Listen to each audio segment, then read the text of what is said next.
Good evening, welcome. This is the Marion City Council meeting for Thursday, September 21st. Please rise for the Pledge of Allegiance. I pledge allegiance to the flag of the United States of America and to the republic for which it stands, one nation, under God, indivisible, with liberty and justice for all. Thank you. Roll call, please. Mr. Draper? Ms. Edsel? Present. Mr. Spinks? Present. Mayor Abuwasley? Here. Mr. Brand? Here. Mr. Nicholson? Ms. Pazor? Here. Okay, thank you. At this time we have a moment of silence.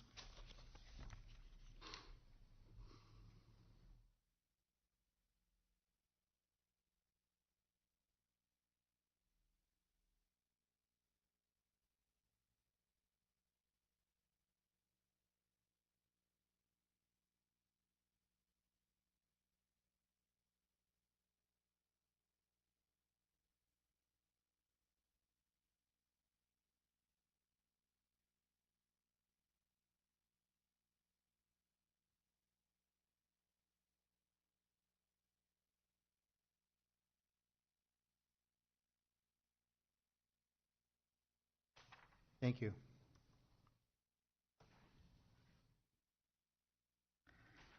Okay.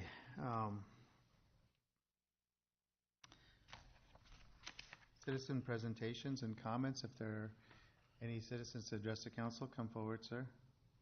Yes? And just a reminder, if anybody wants to address the council at any time during the meeting, first, if there's something on that you want to address that is already on the agenda, please save it until we get to that part of the agenda. Otherwise, if you have something you want to address that is not on the agenda, you may do so at this time.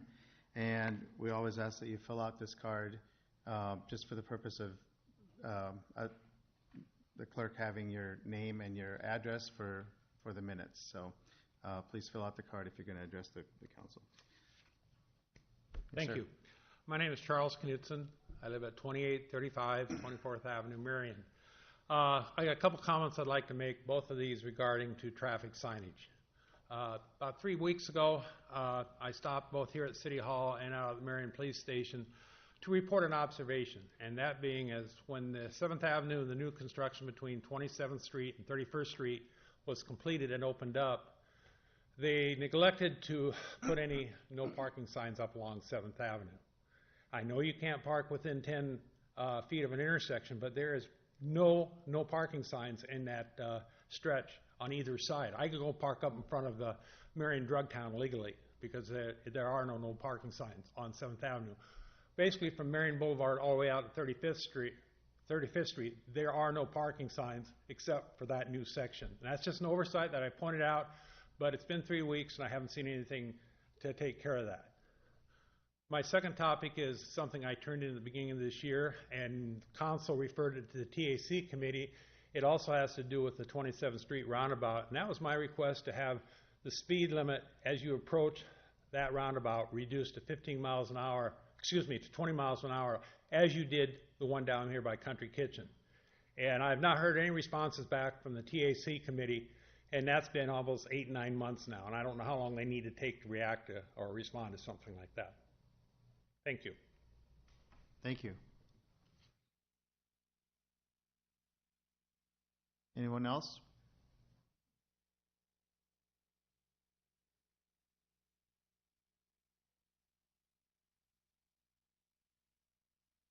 And Mr. Knudsen, I'll look into those two things and follow up. Okay. Anything else? Anyone else want to address the council? Okay. Seeing that there's none, we'll move on to the consent calendar. Your Honor, I make a motion to approve the consent calendar as presented, which would be items 1 through 32, resolutions 26342 through 26359. Second.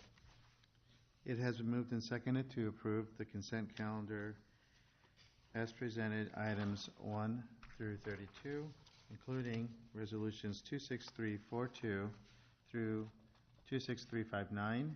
Any discussion?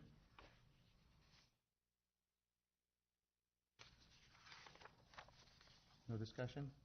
Okay, all those in favor, please signify by saying aye. Aye. All those opposed, please say no. Motion passes.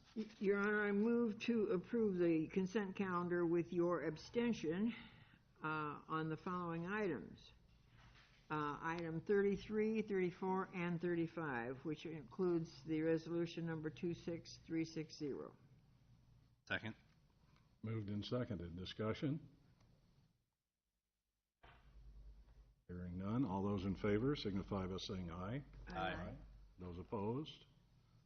Consent calendar passes. Okay, at this time we have a presentation regarding authorizing and approving a loan agreement and call for bonds and providing for the sale and issuance of general obligation refunding bonds. Tiana Pooler? Good evening, Welcome back. Mayor and Council. Thank you. I'm here again. We've sold bonds this morning. Today was the 2017 B issue. That was a refunding, and I believe you have in front of you the tabulation of bids. They were sold in the eventual amount of $4,205,000. Initially, we thought they would be $4,510,000, but just because of the way rates came in, we resized them. 8 bids were received. The low bid was 1.49% from FTN Financial Capital Markets.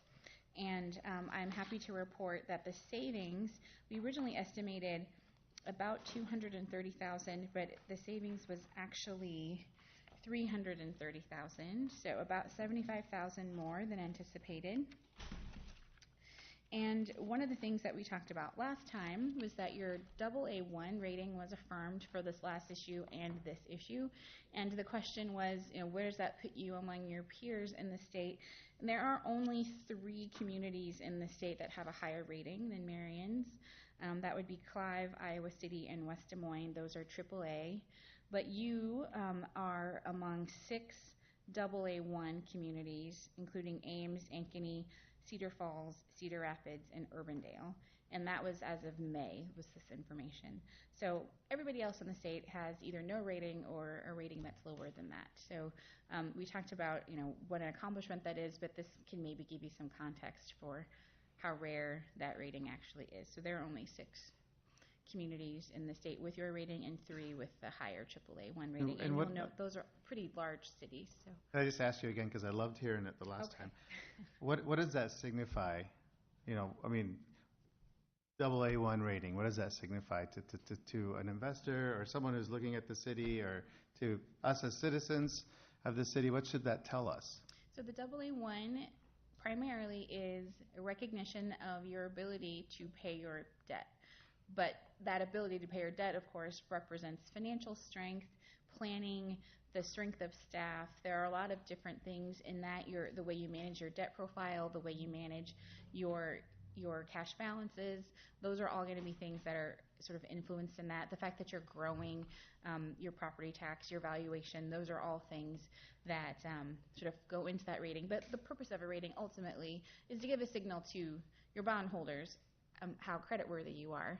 But from a practical standpoint, that means that you and the citizens of this community can borrow money at 1.49%. So there's our a ability to borrow at that low rate Yes, is directly absolutely. related to Yes. The strong rating. Absolutely. Okay, so that's good. It's the strong rating, and it's some of the tax implications for this debt. I was here a couple weeks ago. We specifically broke those issuances apart so that we could sell with these certain tax things in mind. So that's one of the things that's the benefit. But by and large, that AA category rating is a significant benefit to the city in its ability to borrow and to carry out your capital improvement program at the lowest possible rates. Yeah. And so with this refunding bonds, which are to refinance older debt, we are saving $330,000 in interest. $338,000. That's the present 38. value of that, actually. So over time, I can flip to that if you bear with me just a minute. in gross dollars over time, that's about $358,000. It's a short time period, so it's not very different. The savings will primarily materialize fiscal years 19 and later. Not much in this current fiscal year, but in 19 and 20, that should be about $25,000, and then from fiscal 21 through 25, an average of $60,000 a year. So these are significant savings. Part of it will accrue to your urban renewal area, and part of it is paid for by the levy, just because of the 2 bonds that were being refunded. Okay. Any other questions for me? Other questions for her? Would you go through our city size list? You said Clive, Iowa City, and So this isn't a size. These are cities that have the same rating as you, and that's Ames, Ankeny, Cedar Falls, Cedar Rapids, and Urbandale. oh, So those are your peers at the AA1 category. There's only one rating category better than that. That's AAA, and that's Clive, Iowa City, and West Des Moines. oh, and the last one was what? West Des Moines? West Des Moines.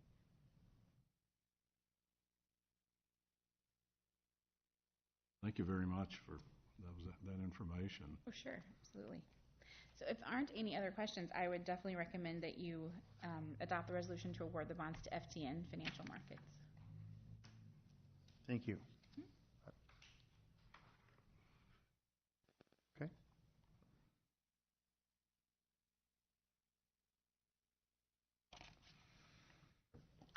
Ready? Yes, Your Honor. I move to approve resolution number 26361, authorizing and approving a loan agreement, authorizing call of bonds, providing for the sale and issuance of general obligation refunding bonds, Series 2017B, and providing for the levy of taxes to pay the same. Second? Thank you. It has been moved and seconded to approve resolution number 26361, authorizing and approving a loan agreement, authorizing call of bonds, providing for the sale and issuance of general obligation refunding bonds, Series 2017B, and providing for the levy of taxes to pay the same. Discussion. Yes. Wes, we had an email from you today. I think it was from you. Did that show the cost to purchase the bond? Is that what you were trying to show? Well, included in, part of the proceeds are going to go toward the cost to issue the bonds. Okay. Yeah, so that I mean, those were absorbed in those figures. Yeah, so They weren't broken out necessarily separately because we don't have all the exact numbers yet. Okay. All right. I was just wondering if that's what you were trying to show on that email. Well, I think we were also trying to show what the outstanding debt would be after the issuance and of the bonds, not only the 2017 A's, but the 2017 B refinancing, and then the estimated activity that we're going to have in 2018 to kind of give you what we're anticipating for an outstanding bond balance. So was that the final number, that 54.14 million? Yeah, we sent out a revised one late in the day.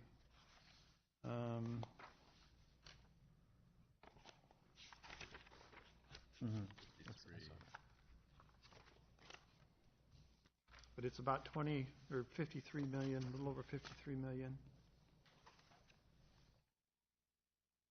53, 195, 500. Yeah, 53,195,000. Oh, okay. So it's actually a little better than that then. Yeah. Well, I think it's a tad better because of the good prices we had on the refunding bonds. Had a little bit more savings. Boy, the number at the end was also a wow number, the gross assessed evaluation of the city. A big number. Wow. Can you read it out to them?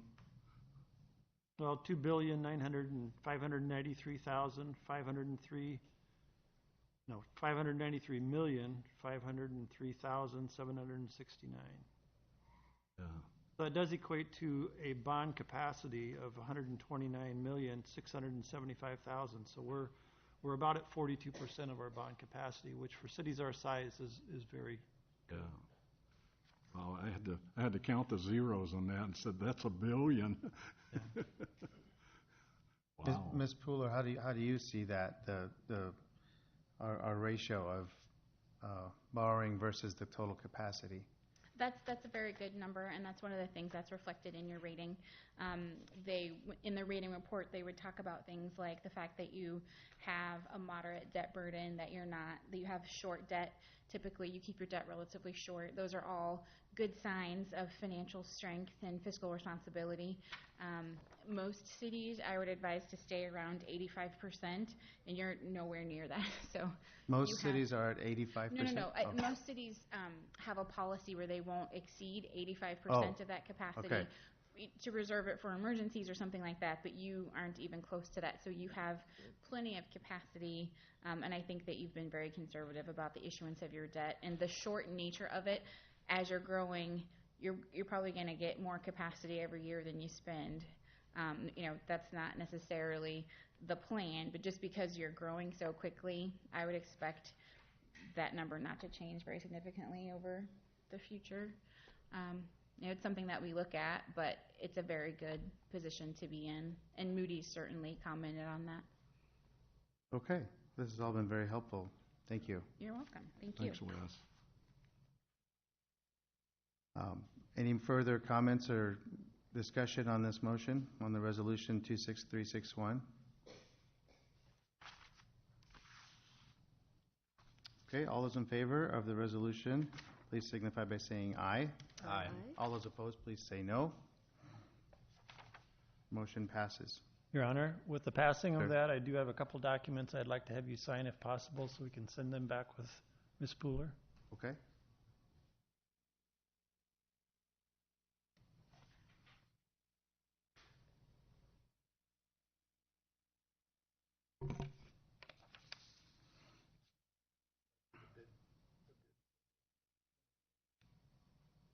NIC.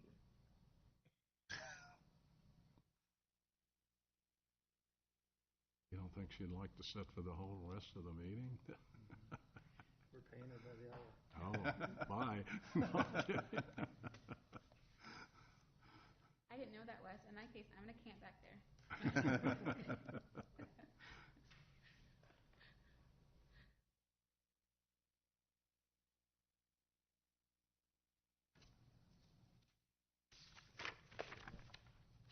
Okay. Thank you. Thank you. Thank you. Ready? Yes, sir. Your Honor, I make a motion to approve Resolution 26373, approving an amendment to the Police Department Table of Organization. Second? It's been moved and seconded to approve Resolution 26373, approving amendment to the Police Department Table of Organization, which we had described to us on Tuesday. Anything to add to that, or? No, sir. This just allows us to accommodate growth going into budget negotiations over the next 3 years. I have one discussion? question for Go you, ahead. Chief. When you change shifts, say from day to night, with this, the way you're planning this, you won't see much change in administrative type people on duty. Is that true? You'll actually see more command coverage. You'll see more supervisory rank versus the corporal rank. You'll have individuals that can really administer discipline, mentor, supervise the lesser tenured employees, and it'll give us more continuity of command throughout the 24-hour period. Yeah. So you're actually beefing up what's going on in the evening and at nighttime shifts. Yeah.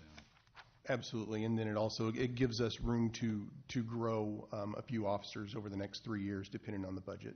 Okay. Thank you. Okay. Other discussion or questions? All those in favor of resolution number 26373, please signify by saying aye. Aye. All those opposed, please say no. The motion passes. This time we have a public hearing regarding establishing access fees related to the 2015 Winslow Road realignment project. The public hearing is now open. Is there any report, or do we need a report? No? Okay.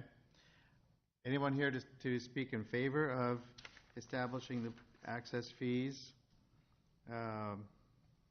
related to the 2015 Winslow Road realignment project? Anyone here to speak in favor?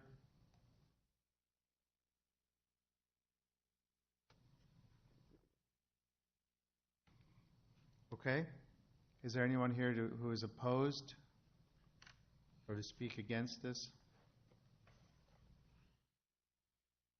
Just for us less informed, what is the access fee? Okay, that's what, so, So basically what the access fee is, this was built as part of a development project, and so a portion of the cost the city will actually recoup. What it breaks down to is the project was $1 million project and change, and there's an access fee of $74.83 per foot at the time of final platting along the north and west side of Winslow Road, and there's an access fee of $54.10 per foot at time of final plat for the south and east side of Winslow Road. And so it's just a way for the city to recoup our portion of the project. anyone here to speak in opposition to the access fees?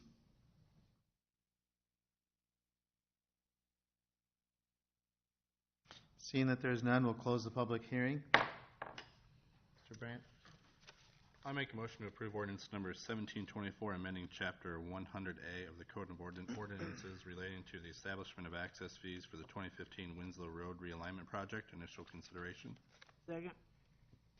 It's been moved and seconded to approve ordinance number 17-24, amending Chapter 100A of the Code of Ordinances relating to the establishment of access fees for the 2015 Winslow Road realignment project. This is the initial consideration. Any discussion?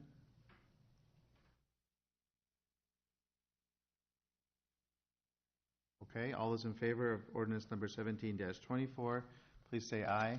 Aye. All those opposed, please say no. Motion passes. We have another public hearing establishing access fees related to Tower Terrace Road, Phase 5. This is from 10th Street to Indian Creek Road. The public hearing is open. Is there anyone here to speak in favor of this measure?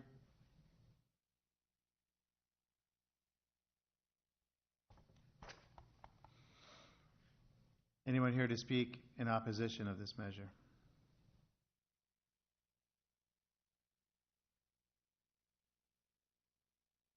Okay, the public hearing is closed. Ms. Mazur? Yes, sir. Your Honor, I move to approve the initial consideration of ordinance 17-25, amending Chapter 100A of the Code of Ordinances relating to the establishment of access fees for Tower Terrace Road, Phase 5, 10th Street to Indian Creek Road. Second? Okay, it's been moved and seconded to approve ordinance number 17-25, amending Chapter 100A of the Code of Ordinances relating to the establishment of access fees for the Tower Terrace Road, Phase 5. Initial consideration. Discussion?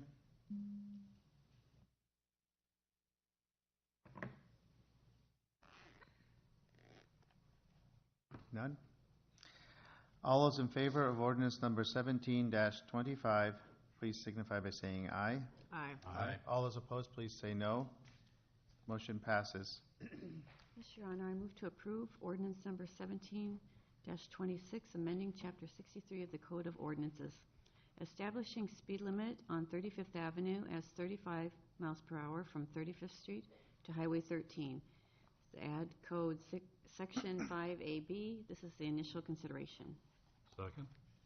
It has been moved and seconded to approve ordinance number 17-26, amending Chapter 63 of the Code of Ordinances establishing speed limit on 35th Avenue as 35 miles per hour from 35th Street to Highway 13. Discussion?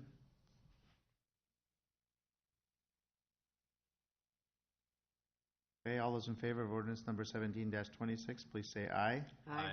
All those opposed, please say no. The motion passes. Next, we have a series of motions to receive and file TAC reports and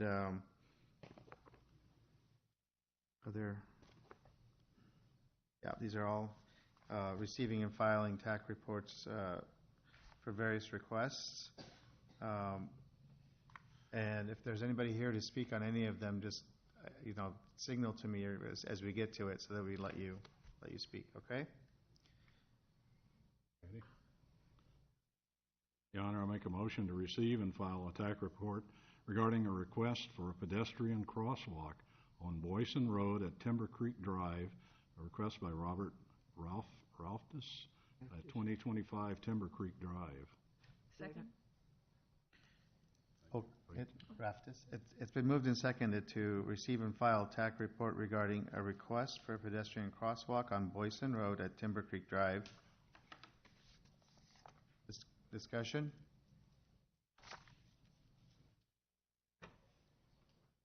All those in favor of the motion to receive and file this report, please say aye. Aye.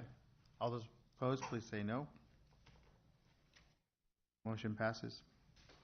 Your Honor, I make a motion to receive and file TAC report regarding a request for no parking on Mulberry Drive from East Robbins Road to Mulberry Court.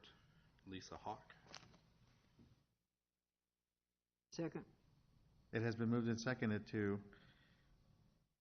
receive and file TAC report regarding a request for no parking on Mulberry Drive from East Robbins Road to Mulberry Court. Discussion? Sir? Yes. Please come on forward, and if you give her the card, give them the card, and then come forward to the microphone. Thanks. There you go. Please state your name and address. My name is Matt Friday, 3101 Mulberry Drive. Welcome. Thank you. I live on that corner there, and I read the TAC report, and it sounds like the TAC report, to what I understand, was in favor of not having a no parking, that it would be fine as it is right now with the no parking, or with, parking, being able to park there. I just want to point out, if there was no parking there, that would really eliminate me and my neighbor from being able to have guests or anybody be able to park in front of our residence and having to park down the street. I have a 2-car garage. I have 2 vehicles in there, and my son parks on the street, and it's quite a ways from the curb, and I do have some pictures if anybody needs to see those. But I was driving around town yesterday and took a bunch of pictures of other corners that are on heavily traveled roads that people are parking a lot closer than even what we're parking there. So I just want to make it a point that it would really eliminate me and hinder my neighbor from being able to park in front of a residence or having guests park in front of a residence. I think you're correct in that the recommendation was to not have parking signs, but there was a discussion about, we do have restrictions on how far you have to be from the fire hydrant. Absolutely. And so absolutely. Yep. that needs to be followed. Yes, and we do follow that. I know I've had guests, and even myself, when I pulled in there, I have a construction trailer because I have my own business here in Marion, and I have pulled in front of there, but it's never for long amounts of time as far as that goes. And my son's truck is usually moved daily. He goes to school. Weekends it might be sitting there a couple days, but he works on Sundays. So there's not too many times the truck is sitting for more than 24 hours on that street to begin with. So as far as hindering traffic. Okay. Any questions for him? So is your truck and trailer ever parked out in the street? Well, that's another subject. I do park on my driveway, but it does cross the sidewalk, which I have found out that you're not supposed to block the sidewalk. So if I was to park that on the street, it would even be more of a hindrance. My son could park in the driveway and not cross the sidewalk, but then my trailer is wider than my truck and stuff. So, but if that's what it comes down to, I'll have to be parking my truck and trailer on the street. It's not much wider than my truck, but it is a little bit wider. In my opinion, it's less hindrance to anybody coming in out of the neighborhood if I'm parked on my driveway, crossing the sidewalk, than it is parked on the street. But I was informed that I would be all right to park on the street. It would not be a problem if that's the case. It's just I think it's more of a hindrance to everybody else if I do park my trailer's not home every night. If I leave it at a job site, it's not like it's there every night of the week. So there's just occasional nights. Sometimes it is there, every night but again, they're less than 24 and sometimes less than 12 hours. Even, by the time I get home and then take off and go to work the next day, it's not there. So and for me, a safety issue more too, to park it on my driveway. Yes, and I can unhook the trailer and rehook back up in the morning. It's just a little bit more work for me, but if that's what it comes down to, I'll do that. But it's more of a safety issue for vehicles and residents of the neighborhood, and, you know, stuff, I don't want to get stuff getting stolen even though I've locked the trailer up. But, Okay, so, thank you. thank you for your time, council. Has any traffic study So, sir, if you're going to address the council, you need to come to the microphone. Oh, but please come to the microphone. Thank you. These meetings are recorded. So everything has to be on the, on. I'll bring you a Thank slip. you. Okay, just say your name and address, please. Michael Lundby. I live Welcome. at 3020 English Glen Court. I've lived in Marion since 1974. Has any traffic study been on that? I mean, you're inconveniencing this gentleman because someone is complaining on that street. Now, if there's a study that shows that no parking needs to be there, So the recommendation of the committee was to not do anything. it is. Yeah. Okay, great. But on other things, when you have no parking and things are brought, do you do a study? Well, I'll let the engineering Yeah, department. we have a TAC committee, Transportation Advisory Committee. We don't do a full-blown study, but we look at the, And then do you evaluate make a that. recommendation And we to make the a city council? recommendation to Yes. city council. Okay. I'll fill that up. I need a pen. Thank you. Thank you. Other discussion? All those in favor of the motion to receive and file TAC report regarding a request for no parking on Mulberry Drive, please signify by saying aye. Aye. All those opposed, please say no. Okay. Your Honor, I move to receive and file TAC report regarding a request for additional traffic control on 9th Street between 13th and 14th Avenues. This comes from Josh M. Long, 1373 9th Street. Second? Been moved and seconded to approve, to receive and file the TAC report regarding a request for additional traffic control on 9th Street between 13th and 14th Avenues. Discussion?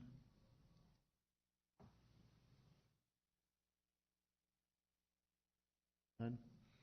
All those in favor of the motion, please signify by saying aye. Aye. All those opposed, please say no. Motion passes. Your Honor, I make a motion to receive and file a TAC report regarding a request for additional traffic control on Hunters Greenway, Huntersfield Lane, and Foxborough Drive. Chris Kettleson, 1142 Foxborough Drive. Second? It's been moved and seconded to receive and file TAC report regarding a request for additional traffic control on Hunters Greenway, Huntersfield Lane, and Foxborough Drive. Discussion?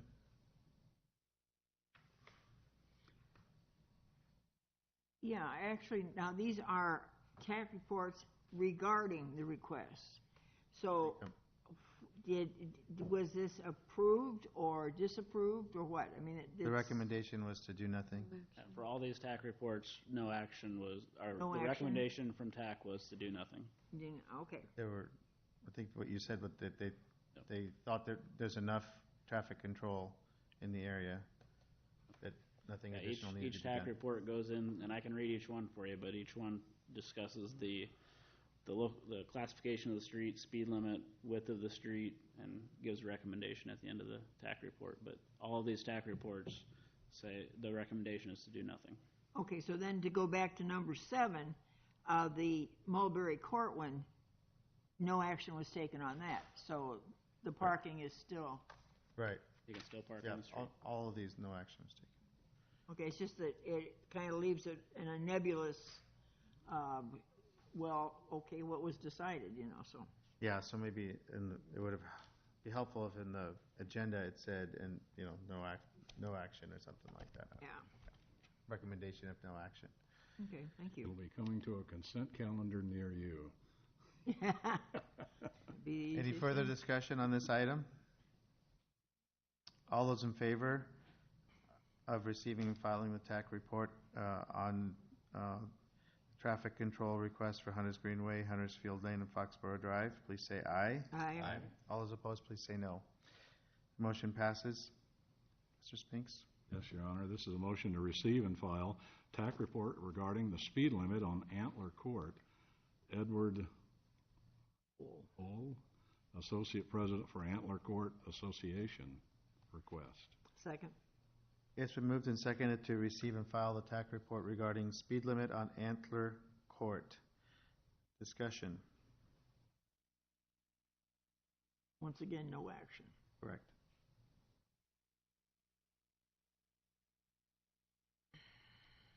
No discussion? All those in favor of the motion, please signify by saying aye. Aye. All those opposed, please say no. Motion passes. Your Honor, I make a motion to receive and file TAC report regarding the addition of stop signs and crosswalks at the intersection of Albernet Road and Echo Hill Road. Brenda Boots, 673 Waveland Drive. Second? It's been moved and seconded to receive and file the TAC report regarding the addition of stop signs and crosswalks at the intersection of Albernet Road and Echo Hill Road. Discussion.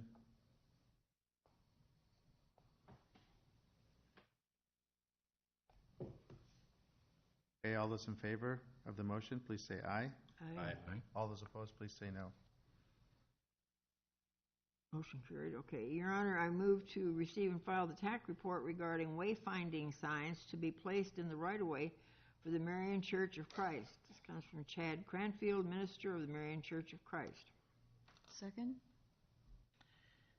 It's been moved and seconded to receive and file the TAC report regarding wayfinding signs to be placed in the right-of-way of the Marion Christian Church. So Church of Christ, can we sorry. elaborate on the decision on this so that people know what? Mike? Yeah, so this request was basically to add wayfinding signs for the Marion Church of Christ, similar to what St. Joseph has. Because we're going to be doing wayfinding as part of our branding initiative, we want to wait and do that all at once together. Okay, so it is, but it is a positive rather than no When action. you guys approve it in the CIP. Okay, thank you.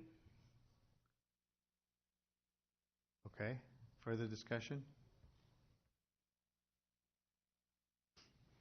All those in favor of the motion, please say aye. Aye. All those opposed, please say no. Motion passes.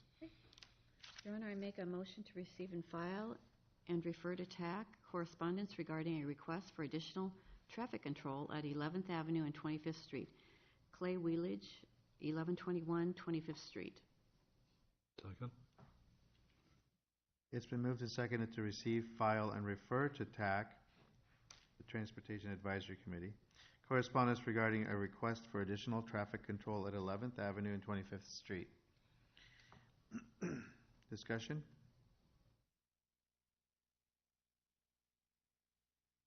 This one in the report had nothing to say about it, Mike. Well, we're So just 13 referring is just, These others mention why, this one didn't. right, 13 and 14 go together. So the Oh. 13, you're sending it to TAC, and then 14 is the TAC response. Oh, okay. Okay. All those in favor of the motion, please say aye. Aye. All those opposed, please say no. Motion passes. Yes, Your Honor, I make a motion to receive and file a TAC report regarding a request for additional traffic control at 11th Avenue and 25th Street. Clay Wheelage request. Second. It's been moved and seconded to receive and file the TAC report regarding a request for additional traffic control at 11th Avenue, 25th Streets. Discussion. None.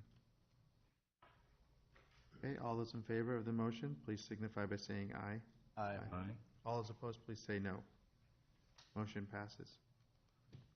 Make a motion to receive, file, and refer to TAC correspondence regarding the eastbound merge lane on Highway 100 and East Post Road. Tammy Cheney, 1889 Berry Road, Cedar Rapids. Second? It's been moved and seconded to receive, file, and refer to TAC correspondence regarding the eastbound merge lane on Highway 100 at East Post Road. Discussion? So that one will be coming back with a Correct, so report that at one some doesn't have point? a report yet. Yep. Any discussion on this? Okay. All those in favor of receiving and filing the correspondence, please say aye. Aye. Aye. All those opposed, please say no. Motion passes. On to Planning. Your Honor, I move to approve Resolution 26. 1 second, please. I'm turning the gavel over to Mayor Pro Tem on this. Okay. Should we have a little musical interlude while you... No. Oh, but I'm watching you. Your Honor, I move to approve Resolution 26-362, approving the final plat and memorandum of agreement for 7th Avenue Commercial First Edition, located at 2823 7th Avenue. This is GLD. Second. Moved and seconded. Discussion.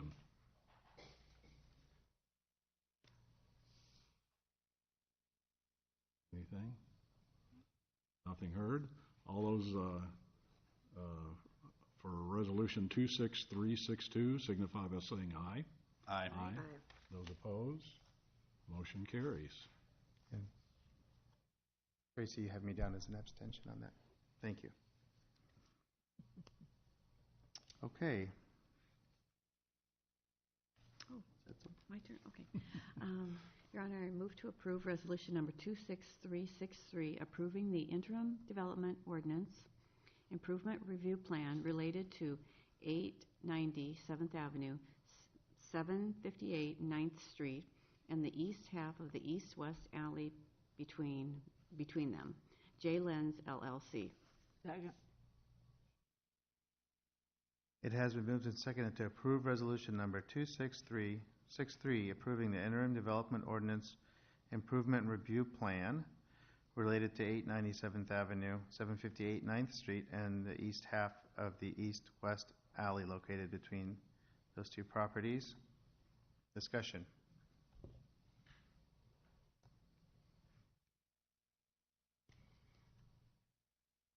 Tom?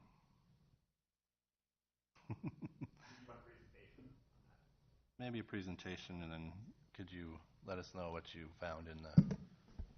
So as I discussed on Tuesday, the property under consideration is the new dental office to be located west of 9th Street and north of 7th Ave. The property is identified in the red.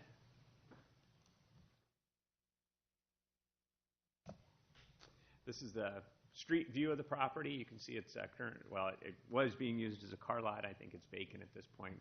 The owner, Mr. Lenz, who's in the audience with his builder and developer, are the current owners of the property, and they have closed on the property and been moving through the process to build a new dentist office. The council is pretty familiar with this. We vacated the alley and are working on a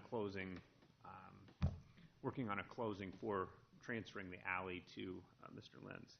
He also has a dentist office, his current office just north of the building on the other side.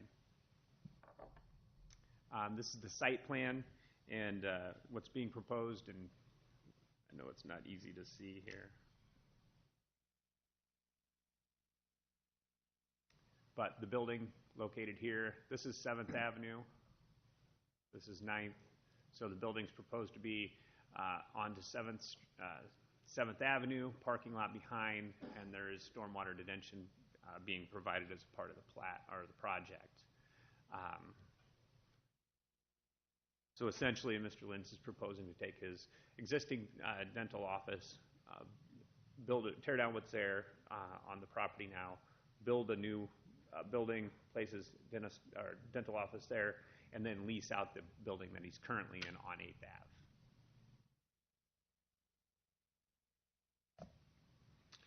So from the perspective of the building and the IDO is the interim development ordinance, which has been in place. If you recall, we had that in place for some time, and I believe in June we extended that, and I think it's in effect until November 1, or somewhere close to November, I'm pretty sure. I don't know right offhand.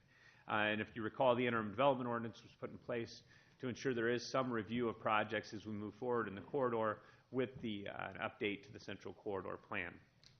The plan there's been one committee meeting. At that time, there was a lot of conversation about what the committee would like to see in the area and how they wanted it to develop. We received last week a draft of the ordinances for it, but they're obviously they're not in place now, and nor has the committee seen them at this point. As a matter of fact, I just saw them for the first time today, so reviewed them. So those really haven't been put in effect nor provided to the committee. You can see the elevation of the building in this vicinity. This is the rear elevation, so this would be facing the parking lot to the north, and you can see the entrances being provided there. So it would not be on 7th Avenue. This is the 7th Avenue site that you would see as you drive down 7th Avenue. And I bring that up because I think that was a conversation piece from the council meeting on Tuesday in particular. So this project was presented to the Planning Commission, as are all of the interim development review projects. The Planning Commission reviewed it, and they voted at their meeting, actually this month, 7-1 to approve the project as presented. That's the recommendation coming out of the Planning Commission for the project. Was there any other questions? So the meeting at the P&Z meeting was this month, not August 8th, like the report says? I'm sorry, was it? It must have been the August Okay. meeting. They're starting to run together, to be honest. So basically what this is the dental office down on 9th Street, the dentist's office on 12th Street and 7th Avenue. Then I noticed that there are 2 dental offices out on Barrington off 10th Street. So this is becoming a city of auto supply, antiques, and dental offices, right? Or growing, we need dentists. Or what? We're growing, we need more dentists. No, oh, okay. So Tom, the thing that we talked about on Tuesday was the fact that you're working up a plan for businesses along the Uptown District, right? Correct? Correct. So the city is contracted with Stanley Consultants to proceed with an update to the Central Corridor Plan that would provide us more guidance as it relates to zoning and design aesthetic in the corridor, so all along this vicinity. What does that have to do with this? So does this building meet what we're planning? Well, I think the critical question here is, I mean, it's very hard to enforce an ordinance that the committee that's going to review it and make a recommendation to the city council for hasn't even seen yet. That's not what we're talking about. The interim development ordinance was put in place because we don't have the standards. Correct, until the standards would be You're not trying to created. enforce any standards. It's put in place so that you can review and comment on plans as they come through. Correct. So, okay. Yep. Until we have these standards. Yeah. Yep. Absolutely. So we're not talking about enforcing anything. We're talking about reviewing the plan. Correct, but I think Joe was asking if we'd received those, and I said we have, but they have not been received by anybody but myself and staff. So the committee hasn't seen it, no one's seen those, so I think that was the question, is where are we at in that process? Right. So that's as I understood it anyway. Yeah. Okay. And so you reviewed them, what's the? So they do identify in the ordinances and for 2-story buildings in the area, and this would, from the perspective of a setback, it meets the setback. They do like to see doors on the street or a side street associated with it. But like I said, that's the recommendation coming out of the council or out of the consultants for that to be, I guess, pushed forward without any review by the committee that was identified to review those. The Planning Commission or the City Council would be pretty, I mean, who knows what those groups are going to come up with. But didn't the committee, when we had that meeting, didn't we discuss what we saw in certain areas along the Central Corridor? Oh, yeah. And that was yeah. one of them, was to keep that theme going down to the roundabout. Yeah, there was certainly a discussion about the design aesthetic of the So building. what they came back with is what we recommended as a in- committee. Yeah, I mean, that's what they're assigned to do. Right. But you haven't seen the details of it. Right. I mean, it's typical code language. It's much, broader than, or much more specific than the broad discussion we had. Yeah. Okay. Further discussion?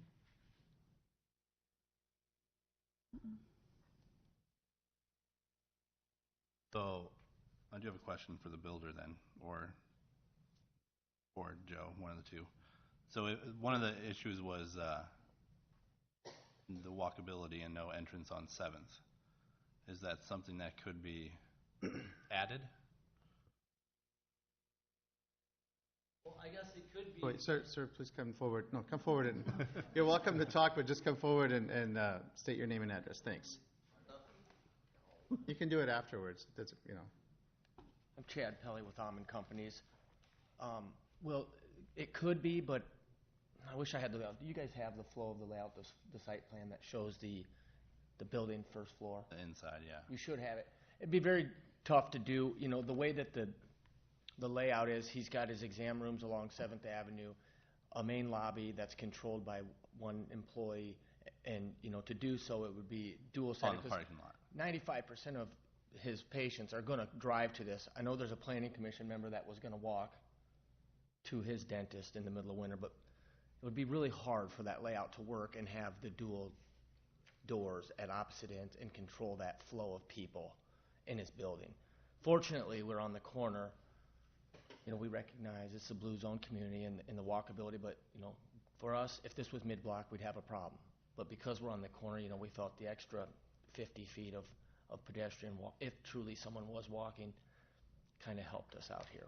We did make the building look and appear more prominent on the 7th Avenue side, even though there wasn't the door. So if you go back to that elevation, you know, it looks like a storefront essentially of a building for all intents and purposes. Not that that was the intent of the ordinance.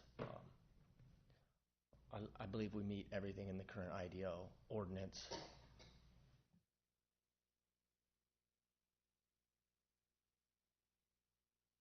Thanks. Okay.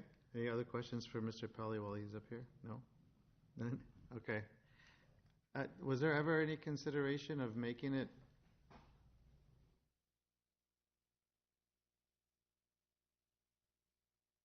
look more like a building you'd have in your downtown core?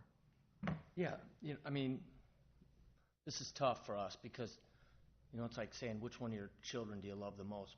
This is a great building, you know. Oh, no doubt about that. No doubt about that. For me, if it were me, possibly. You get into a sticky situation where you've got a doctor whose day job is patients and operations of that, and I'm sure it keeps him busy. In fact, I can barely meet with the guy to even have a discussion. You start adding in that second floor, which is likely a residential use. He's not a landlord. That's not what he does. You know, we as developers, every one of our buildings, downtowns and things are different. We do that. We have a staff that does our property management, our maintenance. It's tough, you know. I caution and tread lightly. You know, I know what we want in the city, and I know what the new draft recommends. I think it's going to be tough. You know, even the IDO is pretty restrictive what it says. We meet that. In fact, it'd be easier to just dictate and let developers come in and know, at least on the board, here's what you have to develop on the slide. It'd be a hell of a lot easier. We'd like that, quite frankly. We'd know what we're getting. I agree with you. So it's tough to say what we do. This building fits. We think it's different and unique. It's not unlike any other buildings. You can have 100 years before we redevelop. I'm just asking just for my own knowledge, because I think, you know, short answer is no. My personal opinion is that this discussion, we should have had this a long time ago. And, you know, so I'll be voting in favor, but I was just curious what the It'd be tough for the owner. For the owner of this building, and the fact that it's an owner-occupied building with his practice, it would be tough. Okay, thank you. Thank you. Other discussion?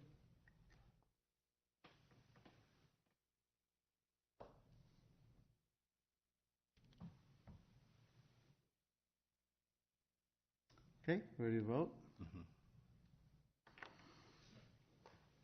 All those in favor of approving resolution number 26363, approving the interim development ordinance improvement review plan related to 897th Avenue, 758 9th Street, and the east half of the east-west alley between the two properties, please signify by saying aye.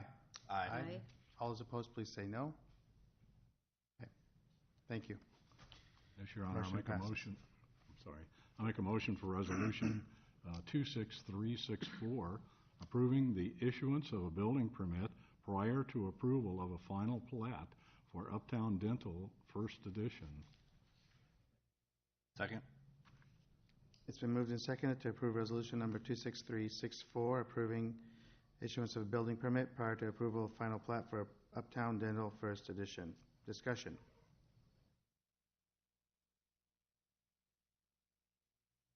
Okay. All those in favor of resolution number 26364, please say aye. Aye. All those opposed, please say no. Motion passes. At this time, we have a public hearing regarding the donation of city-owned property at 2941 Fifth Avenue. Public hearing is now open. This is the donation, the proposed donation of a city-owned lot on Fifth Avenue to the Marion Independent Community School District. So the property is identified above. As indicated, this is 2941 Fifth Avenue. There's 2 lots on the property, actually 2.5 lots that have been platted in the past related on this property. The city currently owns them, and the Marion Independent School District submitted a letter of request that the city donate these for their trades class in which they could build homes on the lots with kids at the school from a trade program. They would ultimately sell the homes, and they indicated in their letter a little bit more information about the process that they go through. They're still trying to decide if they want to do 1 or 2 homes. I think that they're still moving forward with that. But at this point, the request came in. The council asked that we'd set the date for a hearing.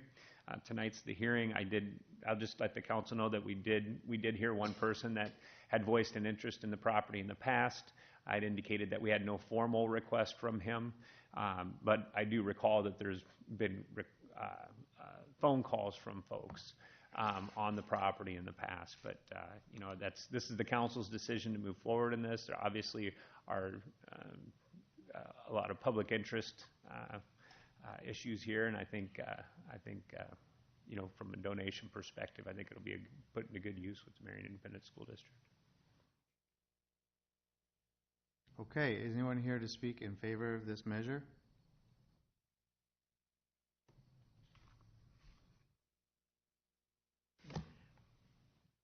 We have one person? Okay. Come forward. Yes. Marion Independent School Welcome. District has, Chris Dyer, Marion Independent School District. Marion Independent School District has a construction trades program. We have 16 students involved in that program this year. We had 19 last year.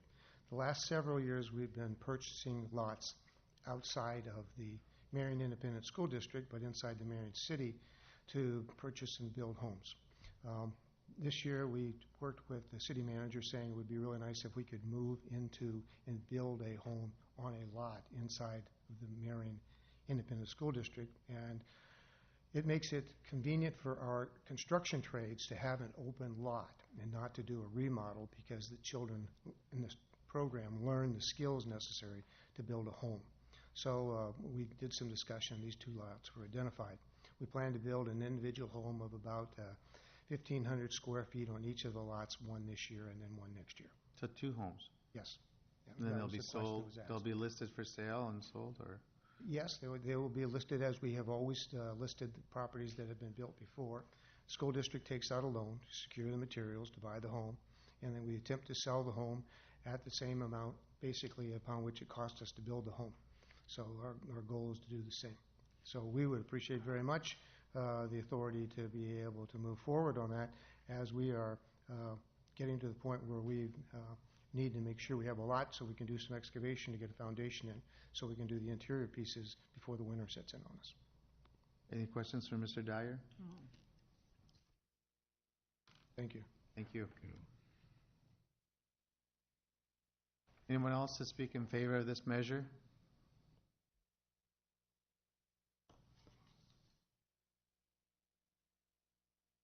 Anyone to speak in opposition to the measure?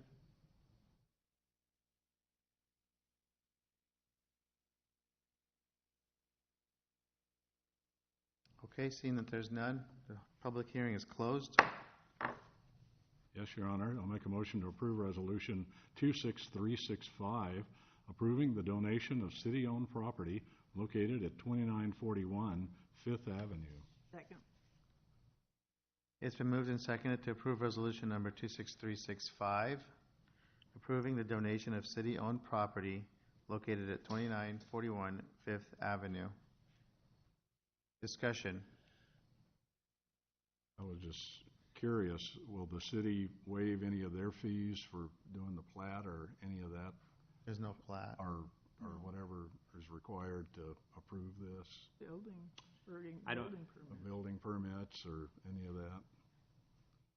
That I do not know. I don't know if that's been brought forward or requested, or if there's been conversation. I haven't been involved in those.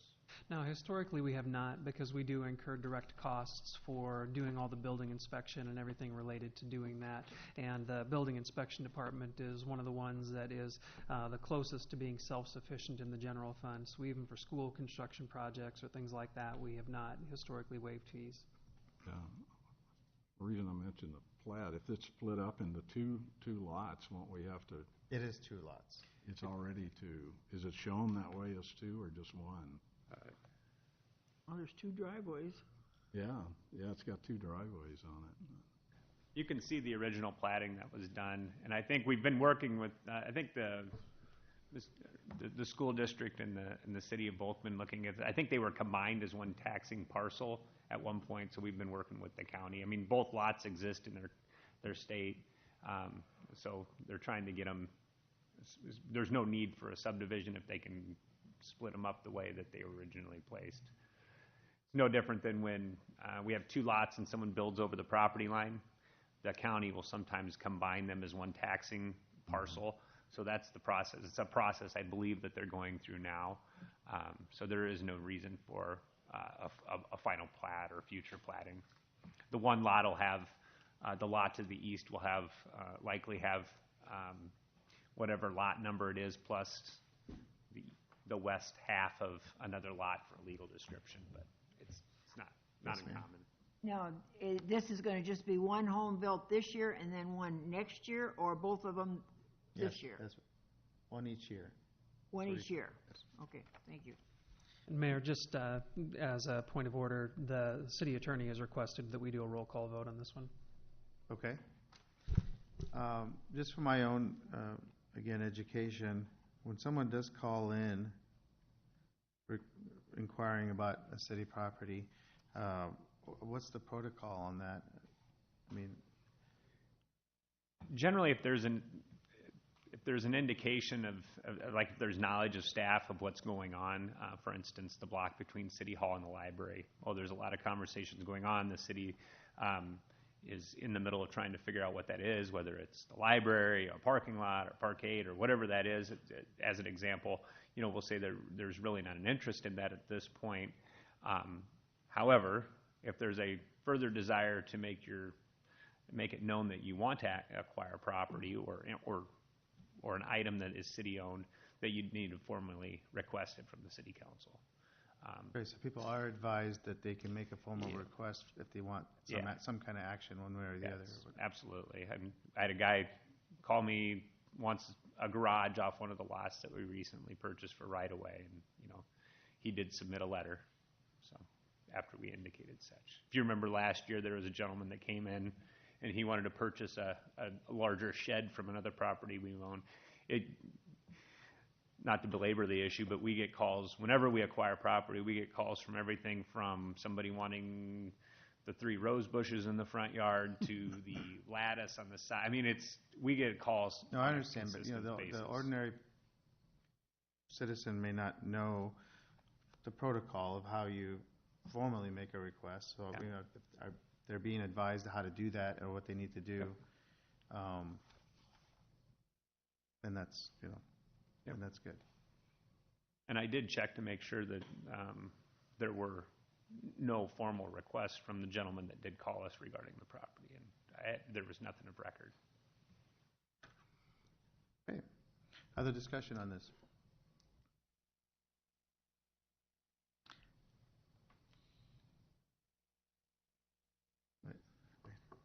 You make the resolution? I did. Roll call? You made, okay, so. All right, so, we need the roll call vote, sorry, yeah. Ms. Edsel? Yes? Mr. Spinks? Yes. Mayor Abu-Osley? Yes. Mr. Brand? I'm abstaining. Ms. Pazor? Yes. 4, it carries. Okay, so One the motion abstention. passes. I'm going to do this one. Your Honor, I make a motion to approve ordinance number 1718, amending ordinance 1314 of the Marion Code of Ordinances, removing the limitation on hours of operation for property generally described as being located south of Tyro Terrace Road, west of 3rd Street, east of Irish Drive, and north and west of Esco Company. Final consideration. Second?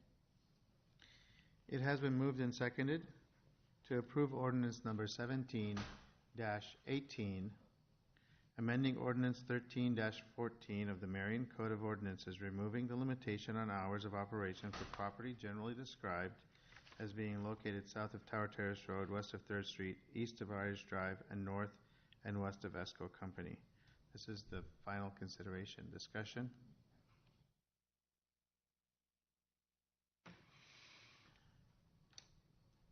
Just so you know, I'm against just changing ordinances to accommodate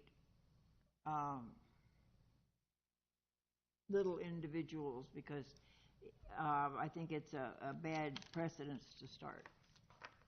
Just so you know. Okay. Further discussion?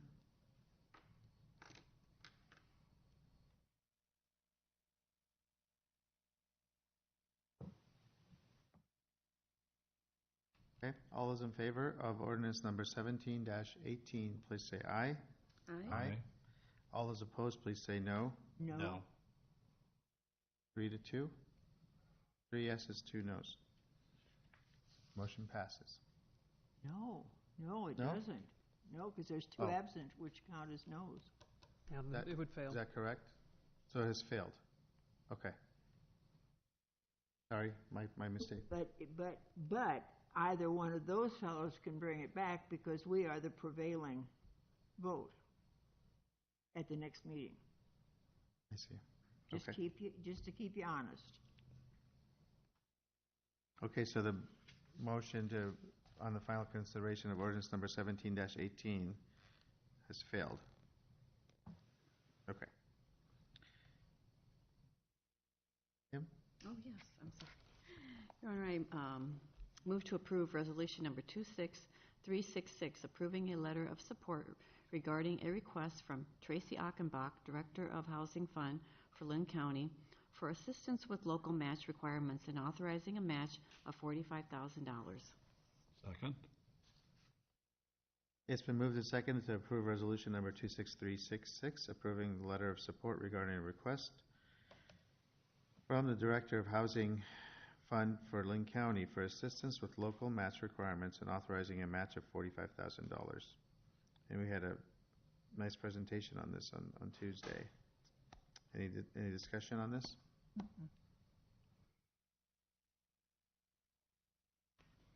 Okay, all those in favor of resolution number 26366, please say aye. Aye. All those opposed, please say no. Motion passes. Your Honor, I make a motion directing staff to update the format of city council agendas. Second. It's been moved and seconded to direct staff to update the format of the city council agenda. So will you be coming back with a recommendation on that, or is that just automatic? You would? No, we're going to do a mock-up that we'll do some more internal staff review on, and then once all the staff recommendations are in, we'll forward that to the city council so you can see what it would look like moving forward, and then we'll just have to pick a date, a council meeting, when you would want to switch to the new format. But you'll see it again before. It won't just all of a sudden show up completely revamped. Okay. Any further discussion or questions? Yes, ma'am. I have a question about this.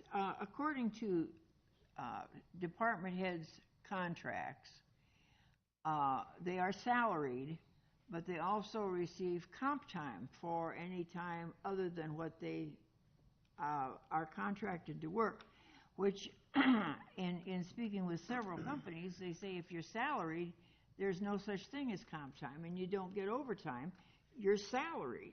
Now, is this going to affect that, or should we possibly be looking at rewriting contracts to eliminate this? I'm not quite sure how to address that comment because there's a lot of things in it that it's kind of moving all over the place. But FLSA does allow for salaried or exempt employees to receive comp time. And Marion's policies allow salaried employees who are not department heads to accrue comp time. And it's been extended to department heads just to make sure that they are not exempted from receiving benefits that other employees in the organization are able to receive. But when you look at the salary scale, that's where the difference comes in. And just comments that I hear.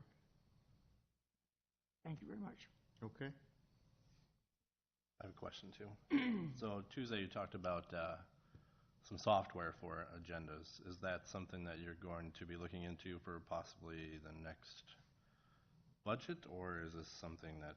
I would expect that we're going to make a budget proposal to the City Council when we talk about it this year. We've reviewed, I think, 4 packages so far, and they all have strengths and weaknesses, but there's probably 2 that I think would be the favorites so far, but it's been a small group. We need to give a broader group in the city more of a chance to look at them. Thank you. Other discussion? Okay, all those in favor of the motion, please signify by saying aye. Aye.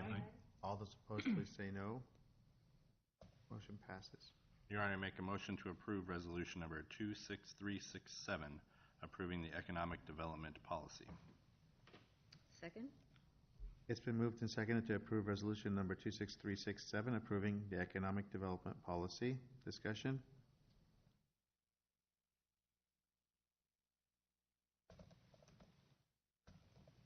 No questions on that? Okay, all those in favor of resolution number 26367, please say aye. Aye. All those opposed, please say no. Motion passes. Your Honor, I move to approve Resolution 26368, changing the dates for the strategic planning sessions in November 11th and 12th, 2017, due to conflicts with the holiday. Second? It's been moved and seconded to approve resolution number 26368, changing the dates of the strategic planning session to November 11th and 12th, 2017. Discussion? You know times on it yet or not? 8 to 6 on Saturday and noon to 4 on Sunday. Those are the long timelines, so it can be shrunk down depending on how the progress goes, and potentially not on Sunday at all if you finish up on Saturday. So what was the Sunday one? Noon to 4. Noon to 4. And those are open to the public to come and observe. So did we discuss moving it forward 1 week? That did not, right? Is that what we... Now I'm trying to remember, yeah. It was the consensus of the council Just members keep- in okay. attendance to go just move it back a day. Got it. Okay. 6. Further discussion? All those in favor of resolution number 26368, please say aye. Aye. All those opposed, please say no. Motion passes. Your Honor, I move to approve resolution number 26369, approving a memorandum of understanding regarding tax increment financing incentives for Marion Process Solutions. Second? It's been moved and seconded to approve resolution number 26369, approving the memorandum of understanding for TIF financing incentives, TIF incentives for Marion Process Solutions. Discussion. This is the one that is adding quite a few staff members, right? And adding to the building as well. It was a new building. Yeah, they'll construct an entire new building. They'll new laboratory and testing facility and new office facility.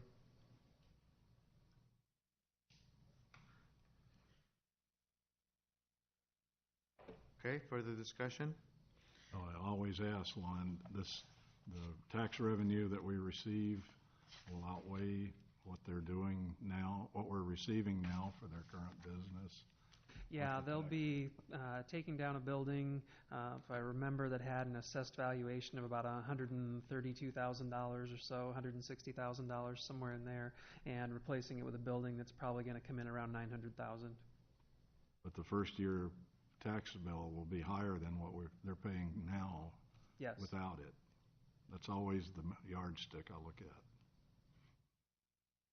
Any other discussion?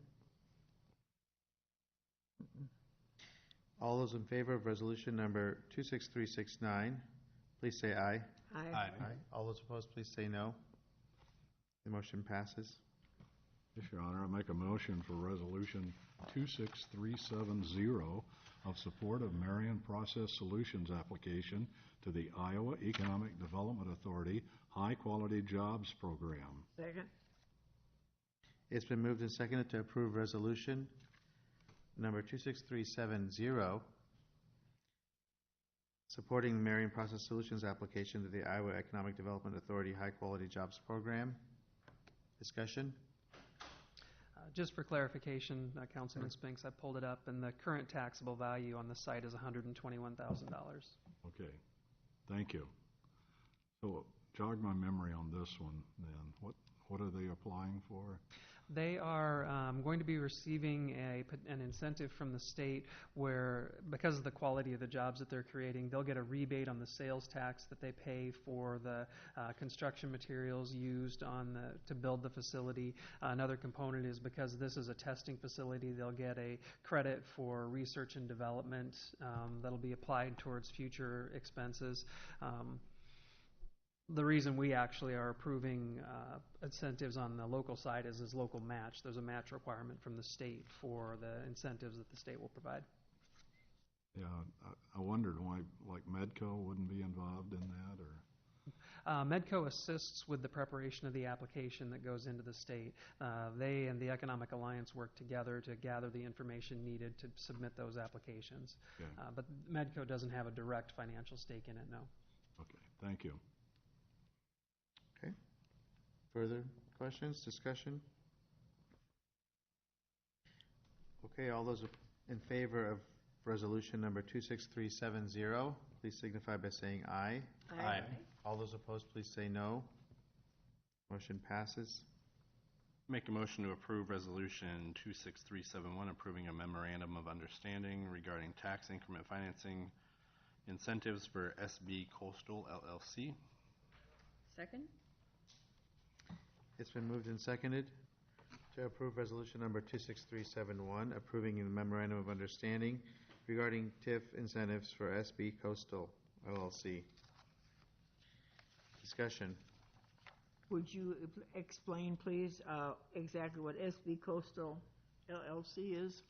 Yeah, that is Stephanie Neighbor Cubic and Brian Cubic, and it's a corporation that they formed to purchase and renovate the building that Bliss Salon currently occupies. I think it's 871 10th Street.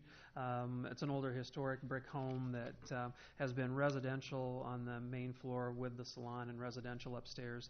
They're going to renovate it, redo the main floor, and Stephanie's business will be moving in there. The salon will be staying, and then they're going to renovate the upstairs and modernize it, but still maintain it as a residential upstairs.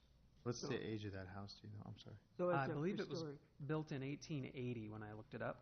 1880? Yeah, let me just check. So it's a saving of a historic residence rather than demolition. Correct. Yes. So there's some incentive there to preserve that. Yeah. Any problem with that? Some of the Grangers probably saw that one built. Some of the Granger family. Yep, per the city's website, it was built, or the county's website, it was built in 1870. We don't have too many of those. Any further discussion? All those in favor of resolution number 26371, please say aye. Aye. All those opposed, please say no. Motion passes. Your Honor, I move to approve the second consideration of ordinance 1723 relating to public consumption or intoxication. Second. It's been moved and seconded to approve ordinance number 17-23 regarding public consumption or intoxication. Discussion. Unfortunately, we can't suspend because we don't have enough people. Correct. Further discussion? Okay, all those in favor of ordinance number 17-23, please say aye. Aye. All those opposed, please say no. Okay, motion passes. Your Honor, I move to approve ordinance number 17-21 relating to parades, marches, and First Amendment assemblies. Final consideration. Second? It's been moved and seconded to approve ordinance number 17-21 relating to parades, marches, and First Amendment assemblies. This is the final consideration. Discussion. We have someone who wants to speak. I'm unaware of what this ordinance and what the change is, so. Would you that's what please I'm give your gonna name and ask. address again? I'm sorry. Give us Michael your Lundby. name again. Michael Lundby, 34, Okay. 3020 English Glen Court, Okay. Unit 2. And your question? What are was- you changing on the ordinance? Well, Or what is the new ordinance? What are you we allowing? can give you a copy, but, What are you allowing? well, it's, okay. The previous ordinance was not up to date with all of the First Amendment standards, the First Amendment of the United States Constitution. There were some allowances made for restrictions on content-based matters, and essentially the ACLU contacted us and said, hey, we need to make this right with the First Amendment. So the new ordinance will allow restrictions based on like time and place. They need to work with the permit process. They need to work with planning to ensure that there's proper security so that they're not disrupting public safety, things like that. But that the city cannot say, based on the content of your message, we're not going to allow you to have your parade or your march or your assembly. So, I'm going to address this in the fact that we've seen a lot of hate groups throughout the United States get permits to march.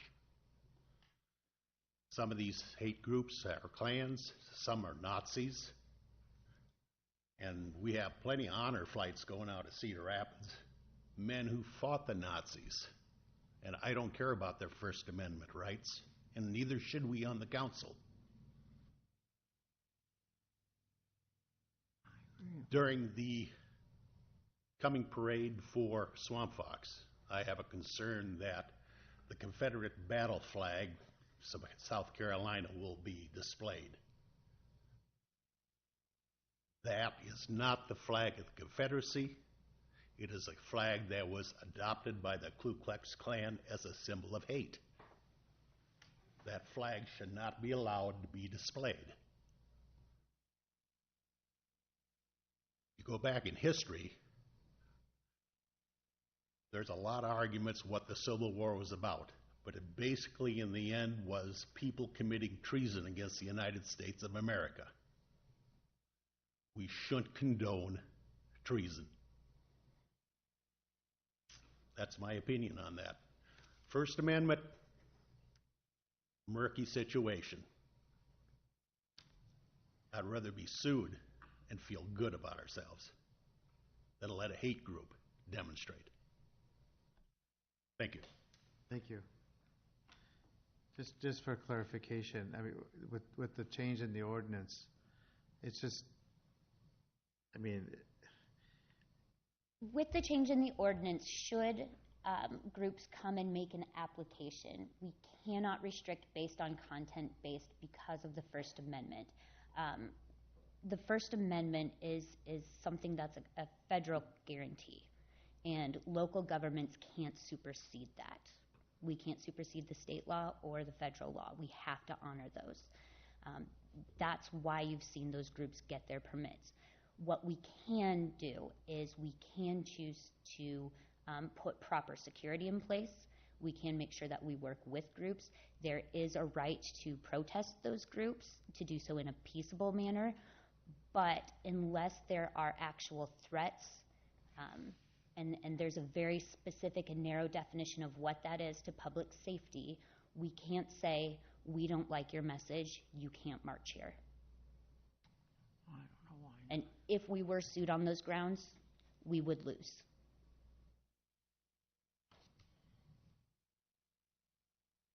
Okay. Your Honor, I Yes, would ma'am. move to table this until we have a full council to vote and as a voice vote on this final consideration.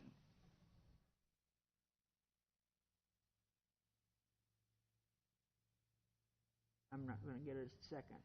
Is that what you're I saying? think your motion is going to die for lack of a second, but unless somebody seconds it real soon here. Okay. Motion dies for lack of a second.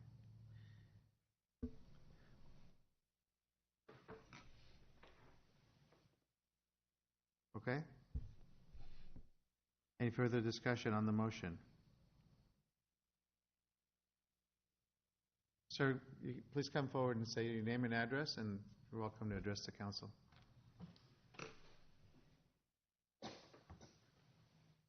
You can fill that out afterwards if you'd like. You just give us your name and address here, and then, Bruce Cummins. I live at 2665 Greenway Court. I agree to a certain extent. I don't like those groups either. But if we step on those people, I call them those groups. Just because you don't like their content, you're opening up a door to step on everybody's toes. And now that's limiting our First Amendment rights. That's what I have to say. Thank you. I agree.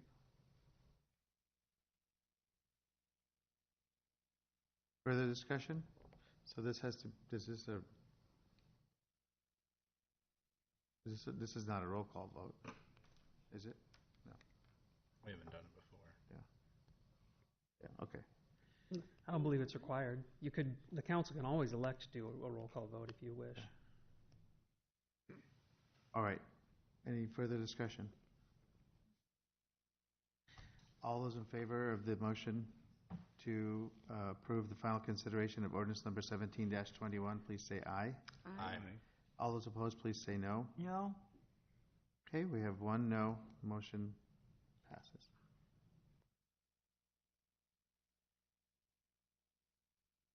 And Mayor, on the next item, item number 9, we'd like to actually have that removed from the agenda. I don't think we've received the signed copy yet.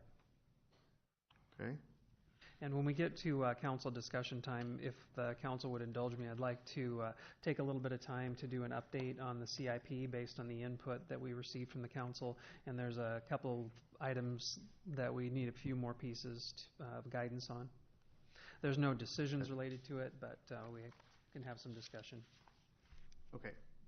And I'll turn over the gavel to Mayor Pro Tem on this.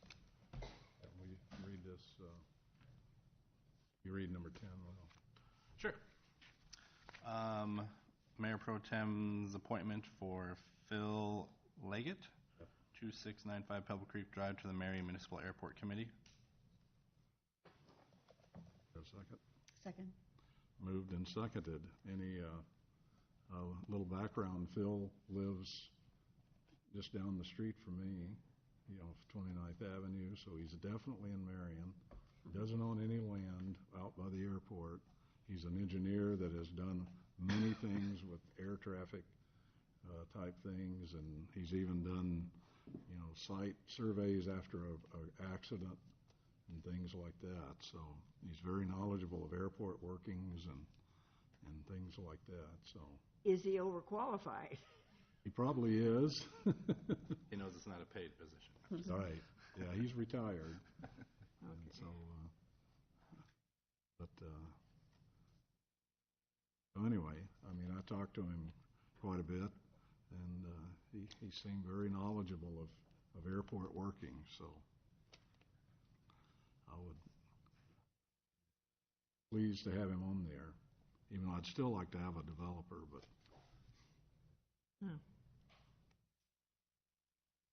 So, All those in favor of Phil Leggett for the Municipal Airport Committee signify by saying aye. Aye. Those opposed? Looks like Phil is in.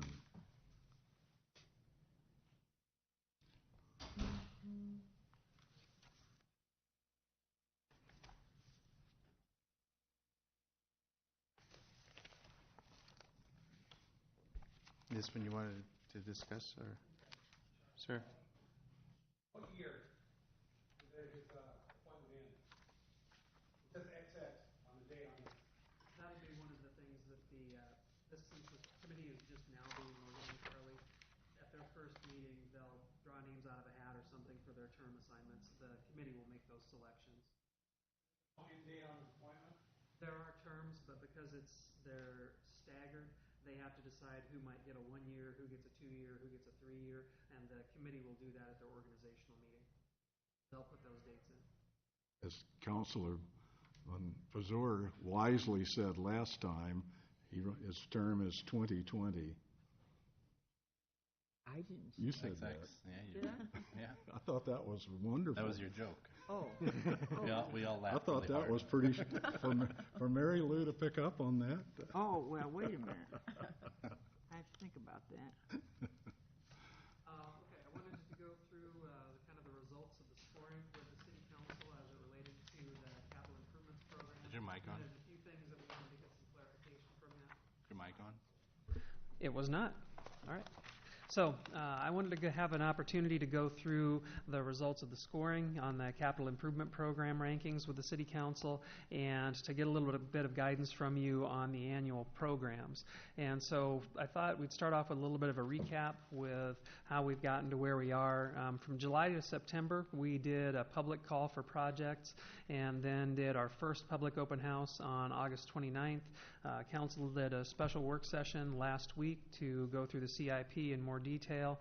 After that, we went back based on some preliminary direction from there, did some staff prioritization, asked the council to go back through, and then based on the further guidance from tonight, we'll finish a draft CIP for an open house to be held on September 26th.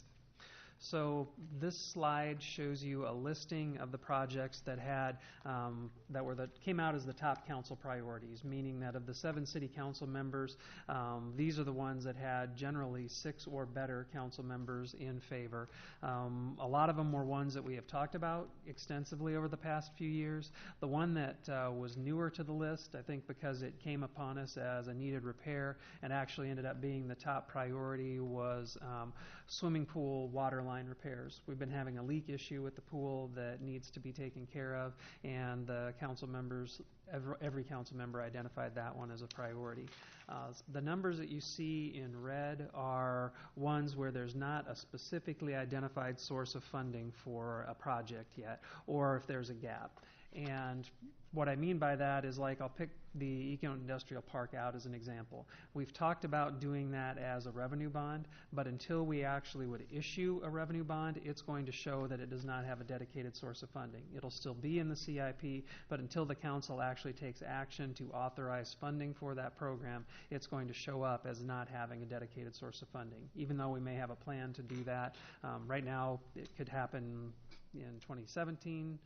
Part of it could happen in 2017, part of it could happen in 2018, 2019, so we'll list it in there that way.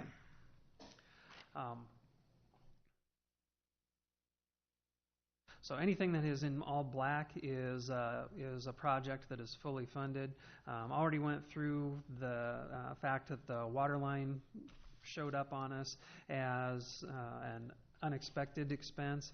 One of the things that the CIP does have is there's I think $155,000 that was dedicated over to the Parks Board for to be used based on their determination for projects. I think we would construe this as a recommendation from council that $100,000 of those dollars that are already there from the 2017 bond should be allocated over to this project.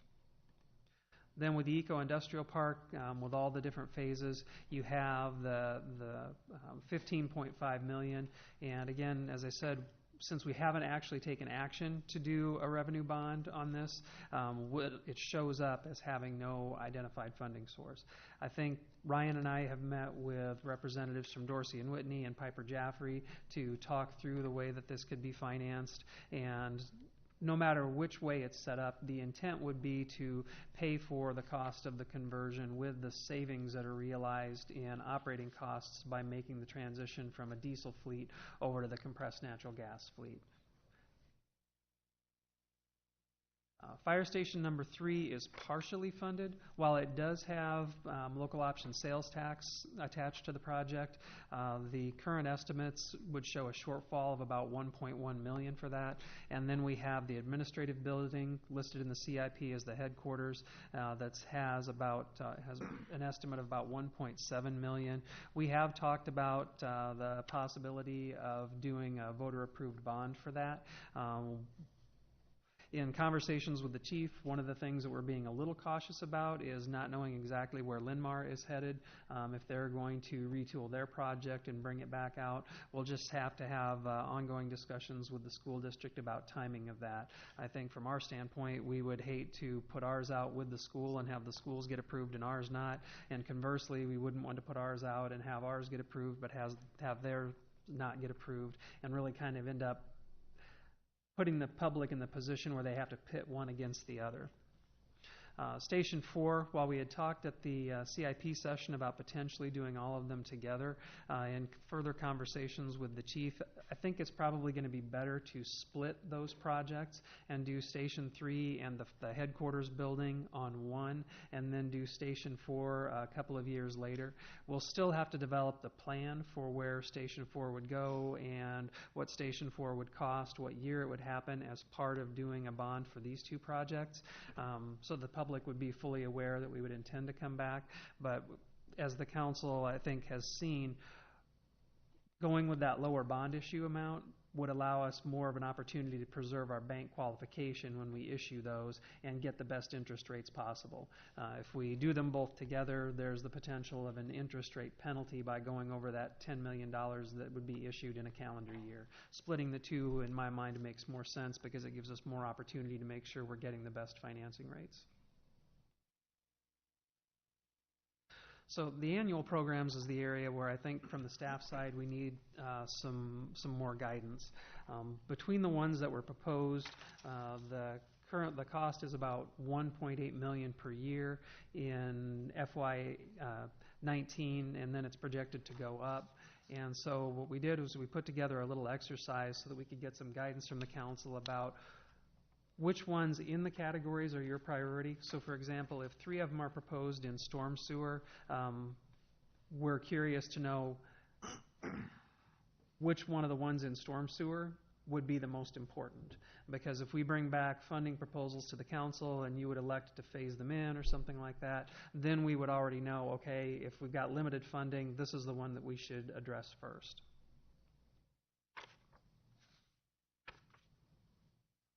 So in the storm sewer program, a couple of things. One that you might find is a little bit of a surprise. We had a regular storm sewer program, a storm sewer reimbursement program, but we also put the curb replacement program in here because even though curb replacement is something that really could go in a couple of different locations, but one of the primary purposes of curbing is to direct water into the storm sewer system and keep it from eroding away behind the curb. And so we felt it was appropriate to put curb replacement in the storm sewer one rather than having it in and pitted and competing with the with paving projects. So since these were proposed by different departments, I don't know if you would like to hear a little bit of a description from the departments on what each program is before we go into that exercise, or if you feel like you understand enough what each one would be. But essentially what we would ask you to do with this is the storm sewer program more important than the storm sewer reimbursement program, which is associated development, or is the curb ramp replacement program more important than storm sewer? And then that will let us rank these 3 so that, again, if we have limited funding, which one should we address first? Questions? We're not asking... We're not asking for formal votes or anything, but just kind of a show of hands or a consensus on it. So for a regular storm sewer program, I don't know if Mike or Ryan, if you want to give a description on that. Basically, our storm sewer program is one where we go into older parts of town that have no storm sewer at all. A lot of the sump pumps are actually hooked into the sanitary or the backyards, or they discharge them into the street, and then that causes ice issues. And so what this does is a lot of it is drain tile or upgrading storm sewer systems in those older parts of town. I know Ryan also does some of that with his crews as well. Yeah, like Mike said, during the winter maintenance operations, we'll get a lot of ice patches on the street. And so we'll typically generate a list, give it to engineering, and then we'll bite off some of that as well during the summer maintenance season. And we'll install drain tile behind the curb. We'll mitigate the sump pumps that are discharging out to the street, come up to the drain tile and get it out of the street. And it saves not only maintenance costs from a standpoint from us, but also saves the infrastructure. So if you allow that sump pump to keep discharging on the street, it's going to tear apart the street, tear apart the right-of-way. It's a very effective program. So, we typically do about 4 locations per year. You guys are at least that, if not more, engineering. So it's we'd like to get more aggressive with it if we could. So that's going to be up to you. And sometimes it's an issue when somebody has a sump pump and there's nowhere for it to discharge, and that's why some, those older houses are hooked up to the sanitary sewer. And when Ryan does his smoke testing and the smoke test comes out of the gutters, that's why, is because it's tied into the sanitary sewer. When we go to that flow-based treatment, we want to give homeowners an alternative to tie in to something else besides the sanitary sewer, which is against the law. But unfortunately, there's a lot of them that do that. Okay. So which one of these then would best fit for getting into the older neighborhoods that have these problems and fix some of the problems that, where Ryan has to go install the pumps when we have a big flood? Which one would fix that? We'll get into that with the sanitary sewer side, but it really is kind of a two-pronged approach, because when you've got a lot of foundation drains or sump pumps or rain gutters that are tied into the sanitary sewer, what kind of happens is they end up recycling their own water. It gets pumped out into the system and it just starts to make this circle because it gets pushed outside and comes back right into the house and back into the basement. You're in essence putting clean water into the system, and as Mike said, when we're on a flow-based treatment agreement, there's absolutely no reason to treat water that's already clean. So the more we can do, this helps to give people an alternative place to get rid of it.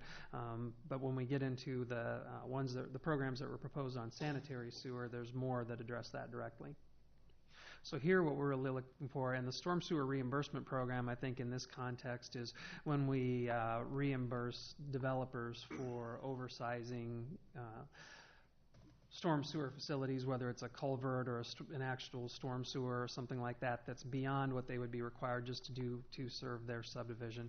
I think, for example, Mike, is it a 36-inch culvert is considered standard, and anything over that we pay for? Yeah, or if they have to provide, similar to the sanitary sewer, if they provide for flow that's coming onto them and have to upsize it because we want them to build an arterial or something across a creek, then they might have to build the box culvert, and so we would reimburse them for anything above the 36. And then the curb replacement program, this is one that the council, I know, received some feedback on this year. It was submitted as a proposal by staff.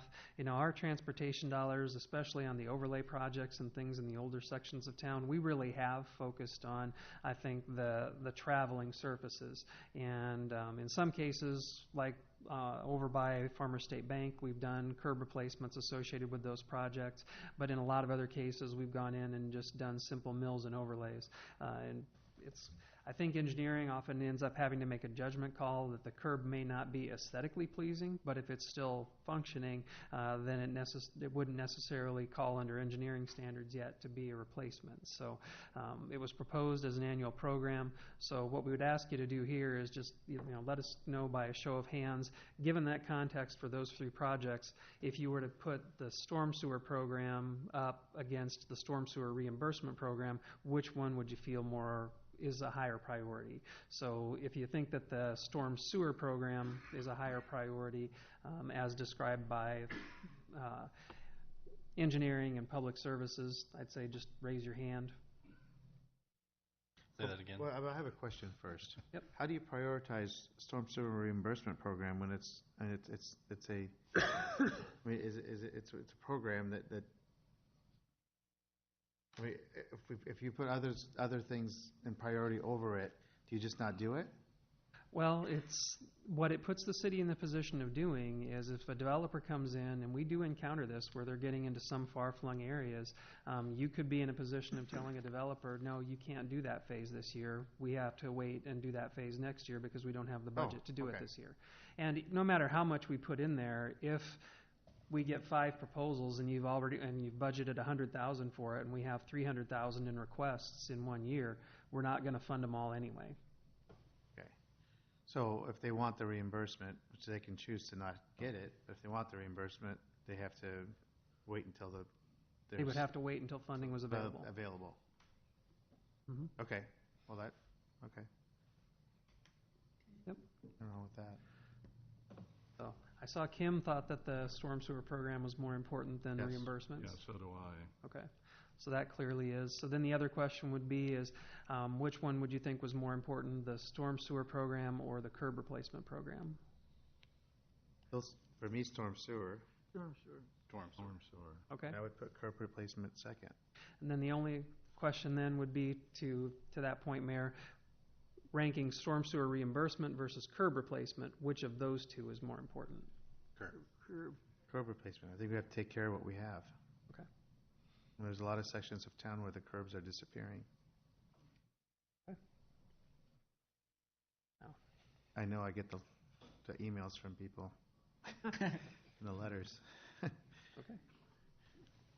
All right. Now, we started you off with the easy one.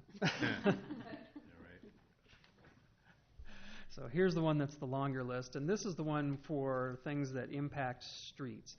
And we've got items in there. HMA is really a continuing program. I would leave it at the council's discretion whether you want to consider that with this list or not. It's been one that we've been funding, but it's not shown as being fully funded in the out years of the CIP, and so it was put in here with some of the new proposals. So you have the HMA program, traffic signal program, subdivision major streets. That's our reimbursements, just like we just talked about with the storm sewer for major streets that are going in. And then the new ones, the pole replacement program, right-of-way landscaping and replanting, and then signage, painting, and pavement modification program. Those are all new proposals. What type of pole? Signals? Do you want to address that, Ryan? Yeah, I briefed the council, I believe, last work session. This would be an annual program to identify and either repair and or replace identified structures, poles, light poles or traffic signal poles that are currently installed within the city of Marion. And the traffic signal program is just the maintenance of the traffic signal? That's a mix of different things, either the maintenance and or new traffic signals like the beacon project, things like that. Right.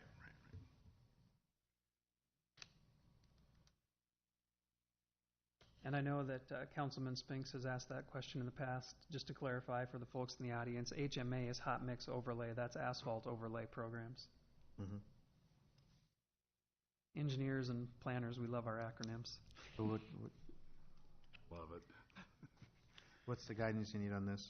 What can I go ahead. The sign, paint, and pavement modification program, can that be? Yeah, so a lot of that is actually for engineering. So things like when we did 7th Avenue in front of Phillips Diamond Shop.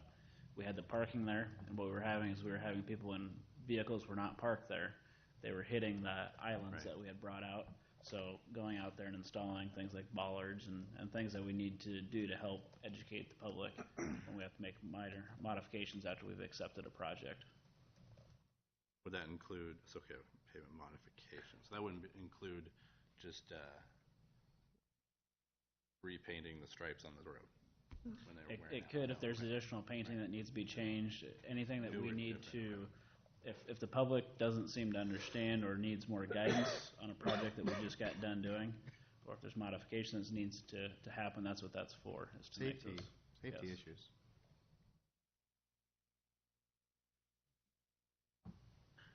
Okay, Okay.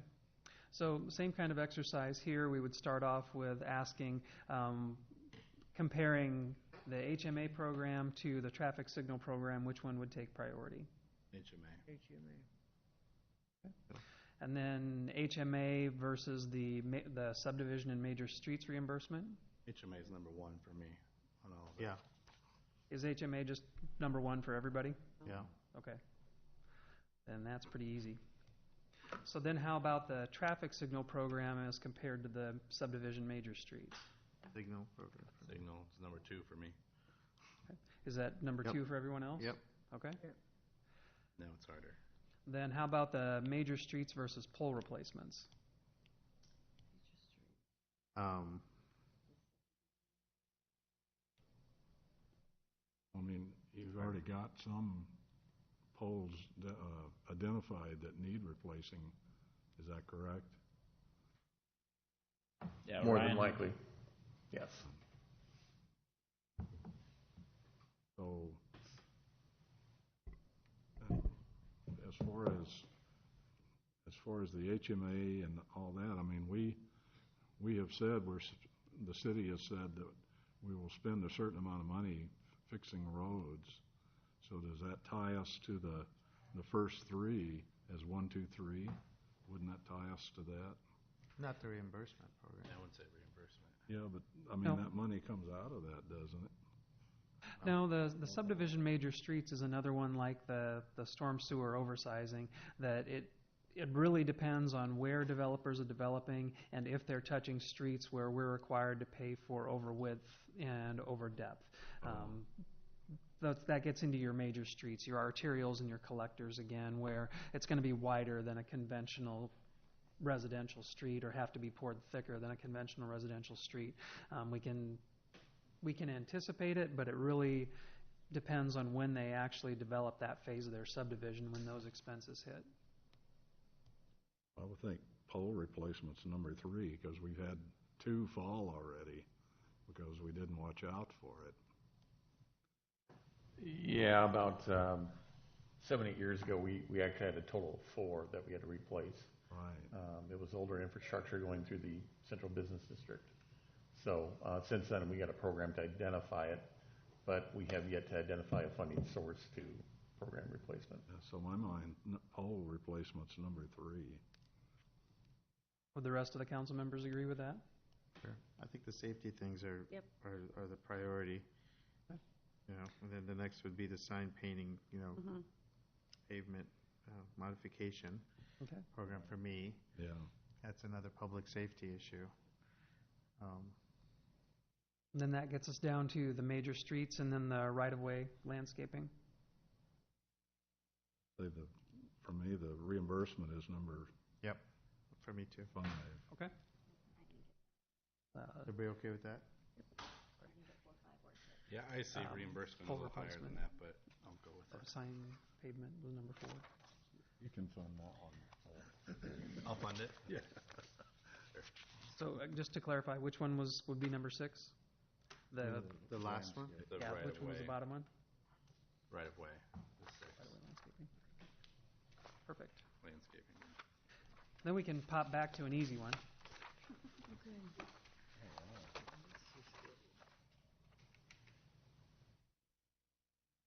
We just have a couple of programs that we fund out of sanitary sewer right now.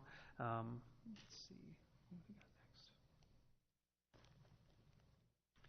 And that's with the manhole and slip lining program. This affects both engineering and public service. Public service does manhole repairs throughout the year. Engineering does some manhole repairs as part of their projects. And then I think the council's probably more familiar with the slip lining program. And then you have the sanitary sewer reimbursement program. Based on feedback so far, I'm going to just go out on a limb here and say that the sanitary sewer manhole and slip lining is the priority. And sidewalks is one that I wanted to bring up just because it's one that the council, I think, kind of grapples with every year. But I don't know that we've necessarily kept in front of you or kept in front of the public that with that ramp repair program, that's something that springs from federal mandates for ADA. Marion has a 20-year transition plan on file with the DOT under which we have committed to go through a priority order of replacing and upgrading our curb ramps. The risk, if you don't continue to allocate funding towards that program, is what happened to one of our larger neighbors, where the Department of Justice comes in and conducts an audit and says, by the way, now you need to do this in 5 years, and you end up spending $5 to $6 million a year to rectify the program. So that's one that, to me, kind of has the weight of a federal mandate behind it, albeit an unfunded mandate, but it has the weight of a mandate behind it. So I don't think there's really any necessity to rank that against anything because we're compelled to do it. No, it's a legal obligation, so. Yeah. What % are we at with that? You know? So the guidelines that we use currently are called proposed right-of-way guidelines. So the ADA board can't even yet agree on what the guidelines are. So if they finally come up with the actual guidelines, all of our ramps could be out of compliance and we would have to start over. So we use the current standards that are available today.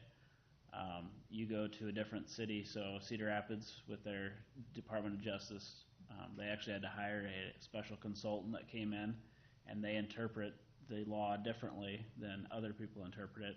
I've heard different states interpret the law different from other states. And so it's a moving target. And so we just document that at this date, these are the standards that we followed, and it was compliant at this time. A lot of these ramps, what we have to do is called tabling the intersection. So if you have a really steep slope, if you're in a wheelchair and you're tilted too much, you're putting a lot more effort in that because of the cross slope. And so to make it truly ADA compatibility, we would have to redo all the intersections almost and make them so that they were similar to a picnic table where you have flat spots in them and then your ramps in the middle. So it's making it more pedestrian friendly than vehicle friendly. So when you're driving your vehicle, you're going to hit those bumps. But that's what the DOJ is pushing for. We only spend about $100,000 a year on sidewalk ramps. Every time we do an HMA overlay, that's considered improvement to that street, and so that following year we have to go in there and fix those ramps. So the ramp project that we have doesn't fully do what it needs to do.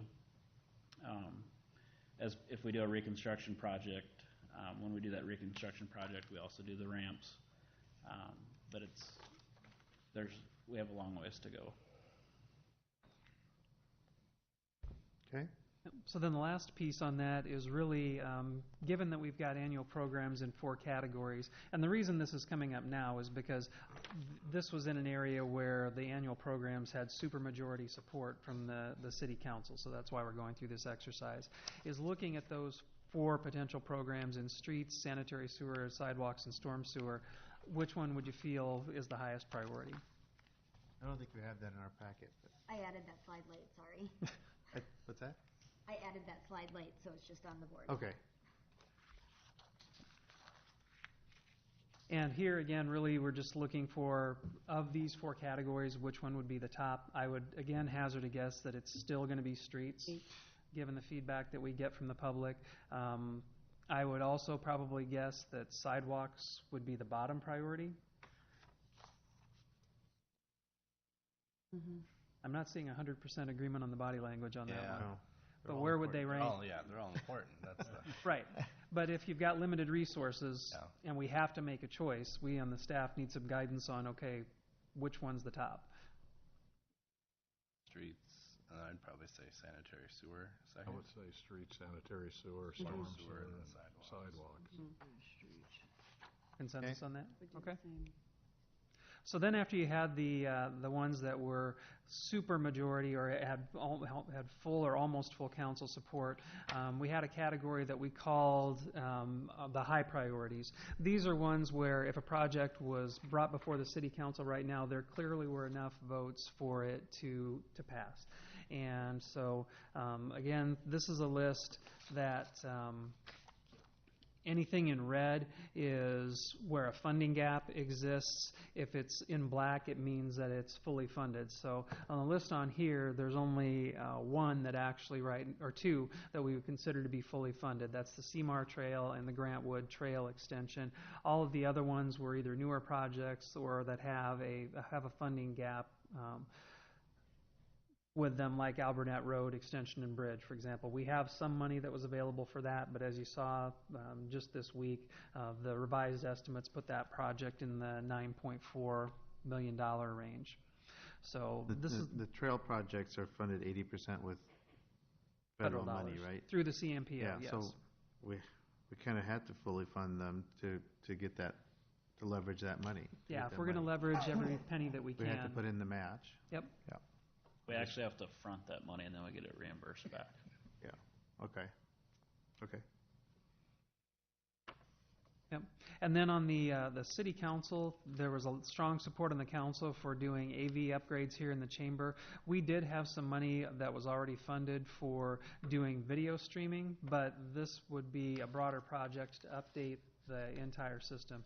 I know it's hard to imagine, but it is already 11 years old, and we've had to replace the recording system once. I think it was back in 2009 or 2010. We had a lightning strike that took out most of the monitors, and it's never quite operated at 100% since. It does have a lot of break fix that we have to do. This system? Yes. Yeah, honestly, most of it related to the microphones. Just talk louder. Okay. And one item that we wanted to call out specifically here was the skate park. And the reason why we wanted to pull this one out is because, again, it's estimated at $150,000, but it's $50,000 short. And I think what we would recommend to the park board for consideration is, of that $155,000 they have in unallocated dollars, to use $50,000 of that to finish up the gap on the skate park. So that one and the swimming pool were the two that had the two highest priority parks projects that had funding gaps. But when we originally included those dollars in the bond, we had said that would be up to the park board's discretion to use. But given the high priority that the council has placed on these two projects, I would think we could remand it back to the park board and say, this is what the council would like to see you use those dollars for, or suggest you use those dollars for. If they have something different, then they could bring a different proposal back to the council. I think, is that agreeable to the council? What's that, Joe? On the previous page, you had the uptown development. There's a number in black and there's also in red. Does that mean you have 10 million unfunded? Is that what that's? Well, again, that is in there as a placeholder for potential costs on a parking ramp. Depending on how a parking ramp would be funded, it may not end up having to be on city financing at all. That would be a decision that the council would have to make. So, for example, if we do it through a development agreement with a nonprofit, then we just have an annual payment with the nonprofit. And it's their financing, we just have an annual payment instead. So this reflects the fact that we do have some local option sales tax dollars that have been allocated towards the library project, but the other pieces would right now show as unfunded. Okay, thank you. Mm-hmm.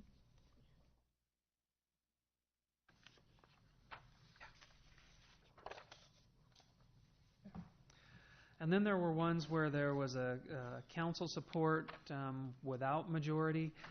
It's ones where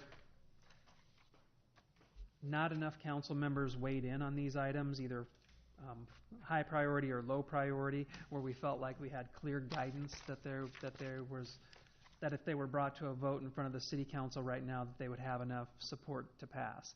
And so wanted to bring these back to you. There's a couple of them that I'll point out, like the community-wide wayfinding. That one has funding dedicated from the original 2009 local option sales tax. And I think in my mind, anything that's funded from the first local option sales tax should stay with that particular project, and we should finish that one out.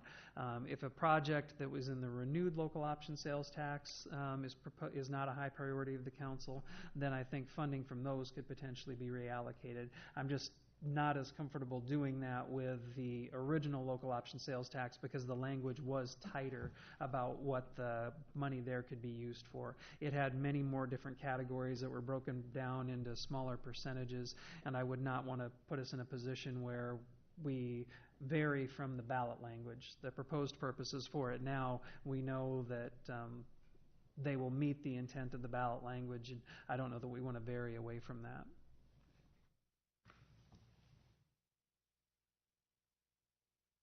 So were there any on there?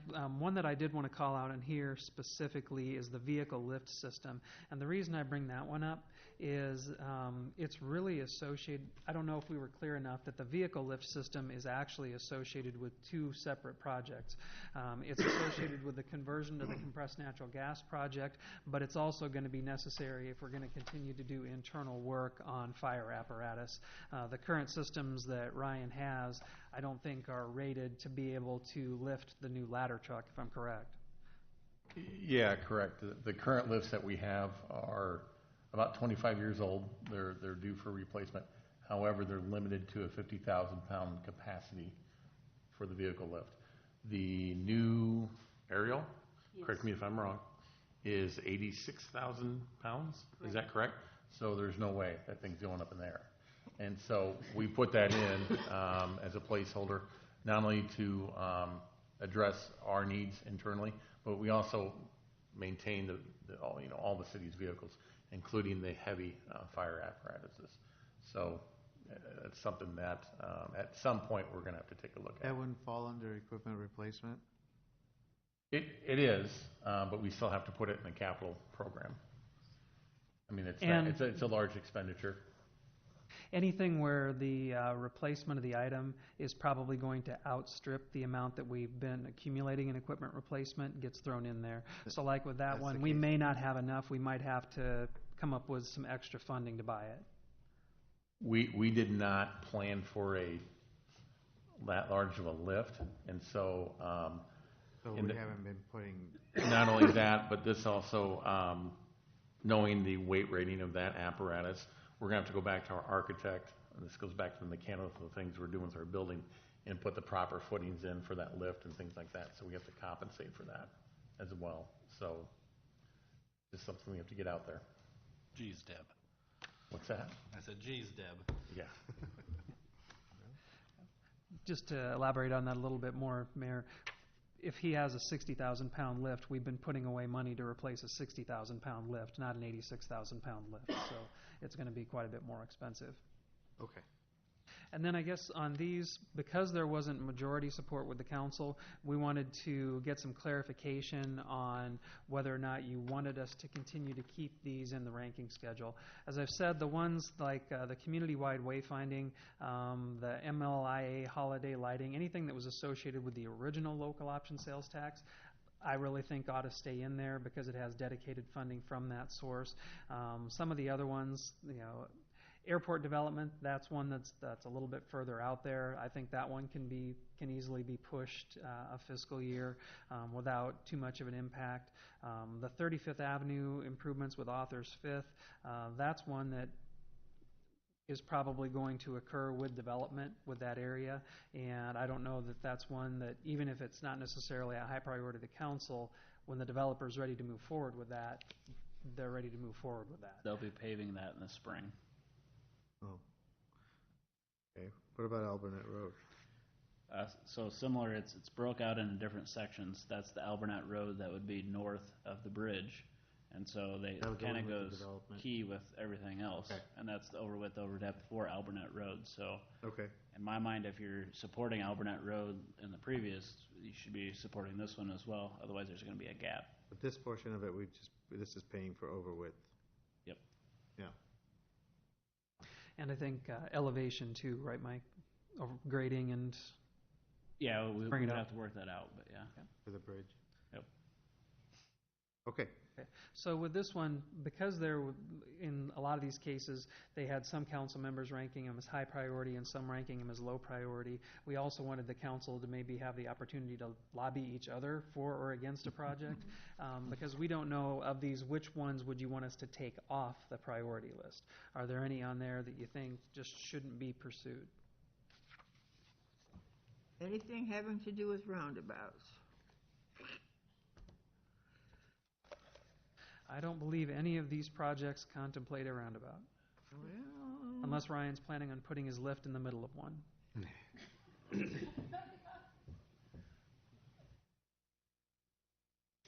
anywhere in here, roundabouts. Out. I would say the 29th and Indian Creek, 'cause that's to study, to figure out what.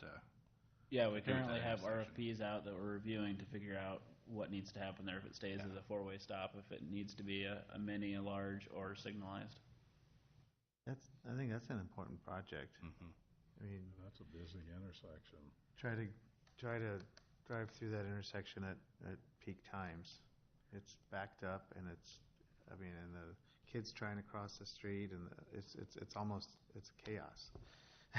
I think engineering just got responses to the RFP on that, so we would actually anticipate spending some of those dollars, but we'll have clarification once we get the report back from the consultant on what needs to happen there at that intersection. And 151/62nd, I think, is important with the development out there. Yeah, that one we've applied for funding for it, and so there'll be a local match required as part of that. And like you said, Albernet Road, Bowman Meadows, I think that all goes along with the whole project. And now that the vehicle lift system has been a little more explained, I was thinking it was a second one.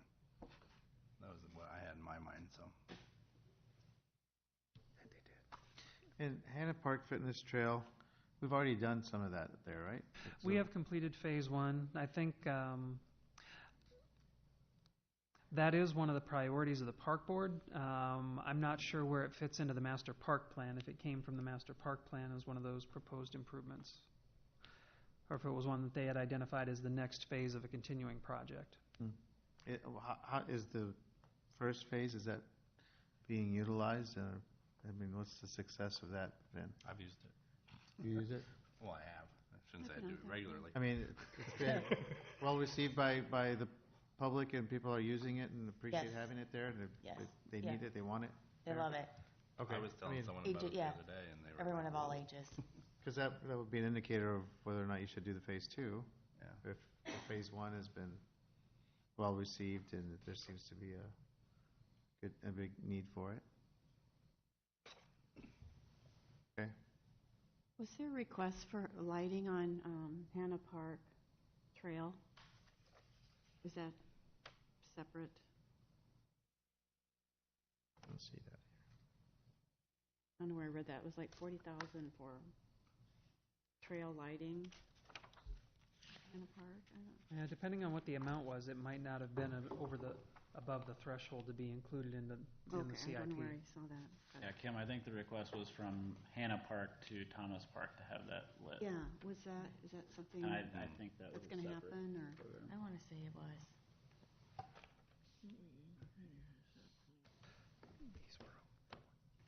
Okay.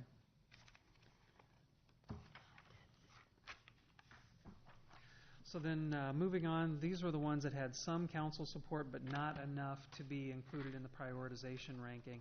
I think the thing that stood out to me on this list was that you have several of them. Any of the ones in black are ones that are already considered to be fully funded. And there was one that I wanted to call out before we take a look at the whole list here, and that was the Lau Park development. And we're well down the road with the Lau Park the south end development on Lau Park, and I wanted to get a sense from the council. My guess is that it didn't receive priority in the rankings because we're so far along with it, and maybe you already felt that it was all fully funded and kind of a done deal that project was going to be finished up. Is that a correct assessment? Is this the playground? Does that include the playground? The playground is the next stage, yeah. I guess I thought maybe I if they thought it need was a funded. maintenance facility, maybe they should get that in there first and then continue, I don't know. I didn't realize that was part of the playground was part of that. I thought that was the next parking lot. Was what I thought that was. I don't have the project description with me, unfortunately. Fortunately, Mike didn't put these on a table of contents, so bear with me. I know when he prioritized, I mean, he was already thinking that, yeah, this was already funded and mostly because we're already going on to it, but I know that he did put the Lao maintenance facility when he scored them, and his priority is number 2 behind the swimming pool repairs. South End improvements. Here we go. If you don't mind, Carlene, I can help answer that question. Thanks, Leanne. Being the person that accounts for these things, I tend to ask a lot of questions. So this Lao Park South End improvements is to include landscaping, playground, and a pavilion/restroom. So all of that is currently funded. So the Lao Park South End development that they're talking about, that's all encompassing what I just listed. But it's funded. Yes.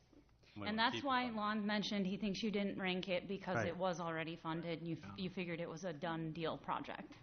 He just wanted to verify that's accurate. Just clarifying that's why, because I was surprised with the resources that council has dedicated to it over the last couple of years that it wasn't in one of those priorities or council majority sections, and I thought there must be something else going on. I just wanted to clarify. Yeah, that should stay funded in my opinion. Okay. So then on the list of ones that are insufficient to prioritize, with the ones that are insufficient to prioritize, normally what happens with those is they get thrown into the mix when you go through the prioritization exercise next year, because even though council may not necessarily have them as a priority in this fiscal year, there's 2 things that could happen. One would be we still think it's a priority, but we think you should do it 2 years from now.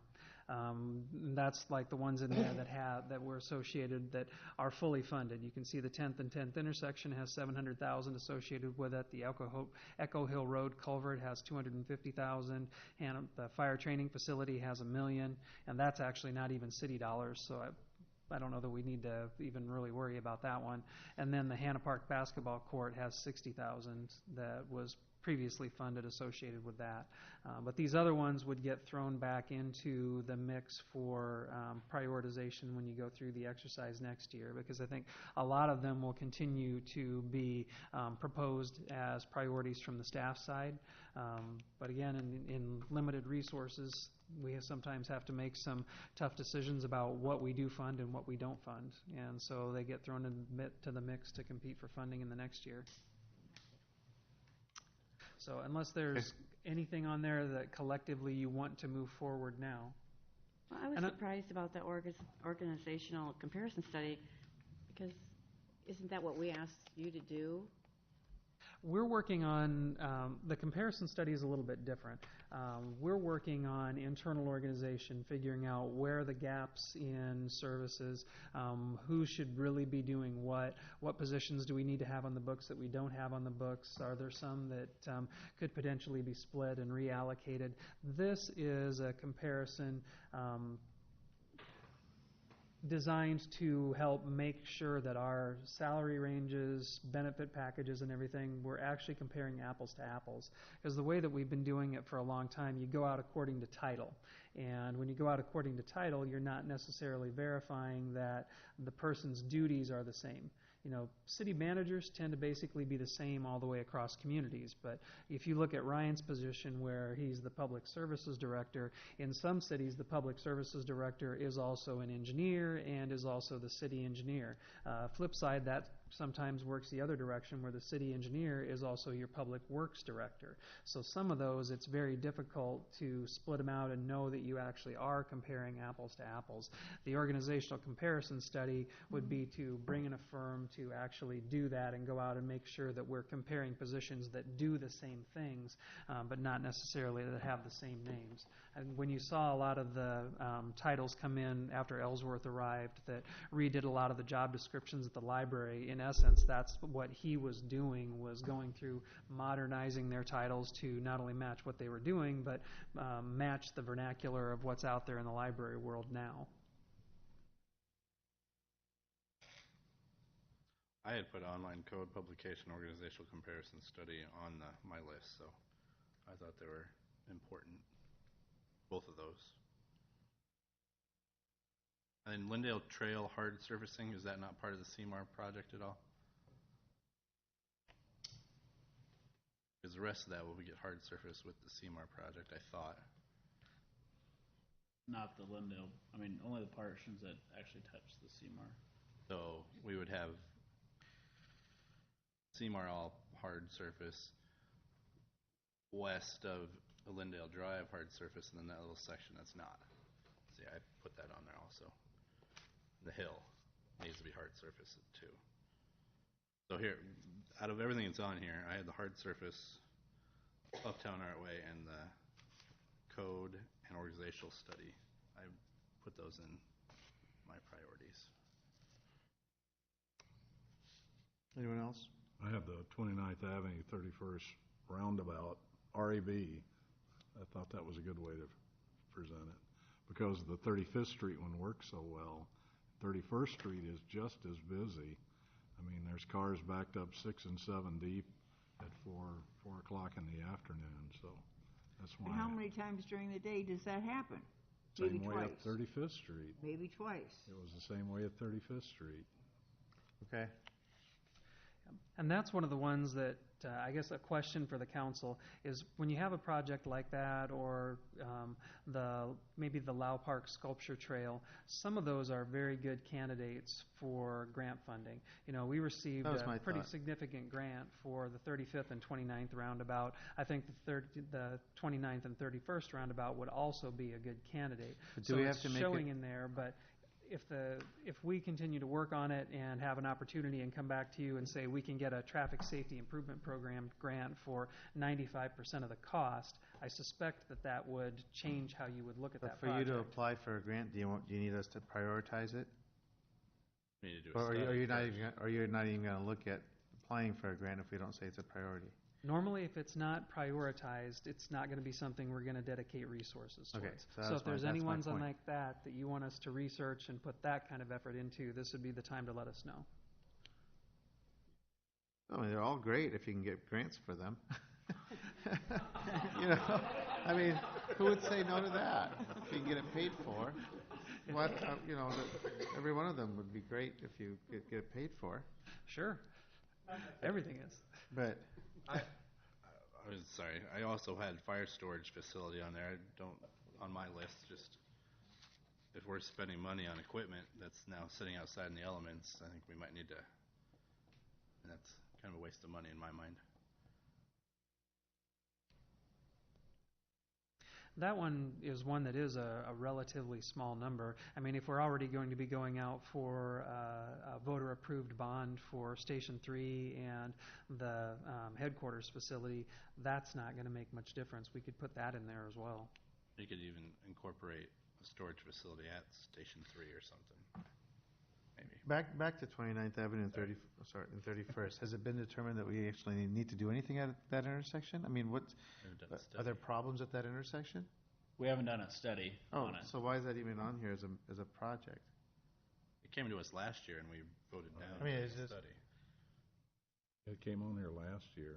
But I mean, was there a determination that that intersection needs some attention? Well, similar to 35th, we get complaints that was an about accident it, issue, and the people that came and said they were. There have been accidents there. Yeah, so there are accidents there? Yeah, I don't have them in front of me, but I would have to look it up. Okay, there are. Dan's saying yes. Okay, I was just curious. I'm sure there are. I mean, you drive through that frequently, you'll see how close people are coming to hitting each other. Okay, so where are we now? It's almost 8 o'clock. Yeah, I know, and I'm wanting to get through this as well. We need to spend the time, but I don't want to drag it out unnecessarily. Your Honor, I have a problem with this. Basically, you're asking for opinions and all. This is not on the printed agenda for tonight's meeting. Yeah, we're asking for guidance. We're not asking you to make formal decisions. But they're being made, and this is not legal, is it? You're guiding Legal officer. you're guiding us on what we need to do the draft on the CIP that's going to go out to the public on the 26th. We don't have another meeting or anything like this that we could have the conversations, and we didn't have all the feedback from all the council for Tuesday when it was on the printed agenda. Well, I'm looking at all these comp times that are accumulating, you see. I think you'd be very surprised that I don't know if there's anybody in the room that puts in for comp time for city council meetings unless they're an hourly employee where it's not part of their regular duties. I think he would know. Okay. Where are we? Well, if there are any of them on here that you want to include in the want us to include in the prioritization, you just need to let us know, then we'll do that. And to just further clarify, the decision will be after we take the public input and then bring the CIP back to the council for formal adoption. You'll make a decision on it then. At this point, we're just discussing it and clarifying a draft. Time.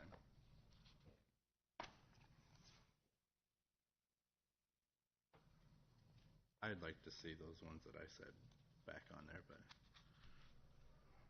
no one else agrees with me. Which ones were it? Uptown Art Way, organizational comparison, chart study, and the online code publication. Oh, and the hard surfacing.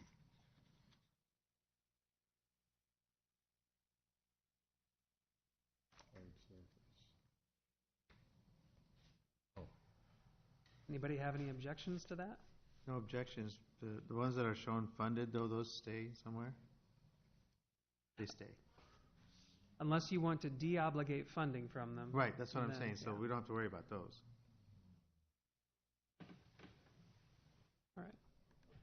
Well, in the interests of Okay. keeping us moving on, I just wanted to identify for the council, again, we're not going to ask you for a decision on this, but there are some potential areas where we could reallocate dollars based on projects that the council said, we don't think these are a priority. Those were actually almost to a T, consistent with staff recommendations.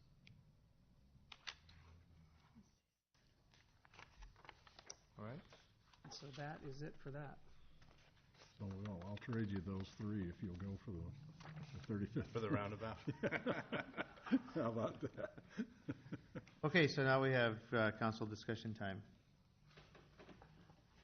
Rumor has it that Ryan is no longer involved with the mall project. What's going on there? I thought you meant Ryan. No, not that Ryan. Ryan. Well, what? Well, as is often the case, rumor is a little bit off in relationship to the facts. The Ryan Companies is still involved. They have been working for a while with Genesis Equities because Genesis would be the owner of the residential portion of the property, and they'd be the majority owner in it.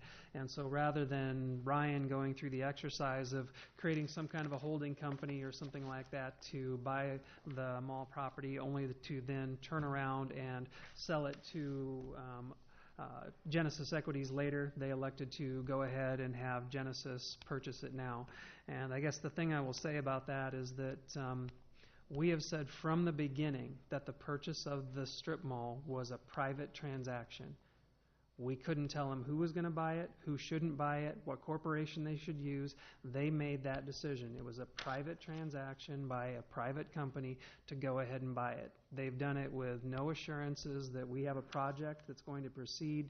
There's no written documents that their library is going to go there, but they felt strongly enough about the opportunities that it presents for future redevelopment, even if we're not involved, that they went ahead and purchased the property. Anything else? Okay. I had a question for the fire chief that I missed on the consent calendar, and I'd asked Ryan about it. For this, for building the Echo Industrial Park, you guys are qualified for compressed natural gas inspection and know if everything is up to par by the equipment and everything that gets put into that? That's correct, we are. And in fact, our fire marshal is taking special training for that also. Okay. I'd asked Ryan, and he said yes, but I wanted to hear it. And our firefighters are going to take a special class for the dispensing. Yeah. So, I'm just thinking that we're going to have someone else building this or, doing it. And so, I wouldn't know what to look for, but you guys are the ones that would need to be there. yeah, we'll be prepared. Okay. And then finally, next weekend is Swamp Fox? Next weekend. Yeah, next 29th. 29th, 30th, and 31st. So come out with your... There's a car show on Sunday. Do you have any comments? Oh, yeah. First. Sorry, thank you. Do you have any comments? No, please come to Swamp Fox Festival next week. I have a couple things. First of all, I think it's encouraging to hear the Bond Council talk about the financial strength of the city and how we are perceived from outside this community as far as the city's financial strength and management. These are unbiased people whose job it is to rate cities on these things, and when they're telling us we're one of a handful of communities that are in that position in the entire state, I think that should make all of us feel good. You hear lots of things to the contrary in the community. There's lots of opinions, but there's only one set of facts. So the other thing is, very interesting, I had the pleasure of making a proclamation last Thursday at Summit Point Senior Living in honor of National Assisted Living Week. And there was a great group of seniors who lived there who greeted me at the door, and I went in to spend some time with them and make the proclamation that they invited me to make. And the very first thing that one of the residents said to me was, "Thank you for the roundabout." They thanked me, and they talked about it over and over again during the meeting. They said that has become a safe place for them to cross the street. They thanked me and said they were very happy with it. They were proud of their accomplishment because they were the group that came and first presented it to us and asked for something to be done at that intersection. I think, it's working. Again, there's only one set of facts. There's lots of opinions. But I think people who are having a hard time with roundabouts, I think maybe are going through them too fast, because Councilwoman Etzel and I were on a school bus a month or so ago with a bunch of people, and it went around that roundabout. And people say the trucks and buses can't get around it. The bus went around it just fine when we were on the bus. I think if you obey the speed limit, slow down to 15 miles an hour, I don't think there's any issues with it. So just sharing what I've experienced, and have a great week. I believe you're on the front page of the Marion Times this week. I am. Oh, great. With the Summit Point. Oh. Tom, did you still need the closed session? So we need the closed session. Closed session. Your Honor, I make a motion to adjourn to closed session regarding land acquisition as permitted under Section 21.5 1J of the Code of Iowa. I have reviewed the proposed subject matter for the closed session and find it to be appropriate under Iowa Code Section 21.5 subsection 1J. Okay, it's been moved and seconded to adjourn to closed session regarding land acquisition. Discussion? Roll call, please.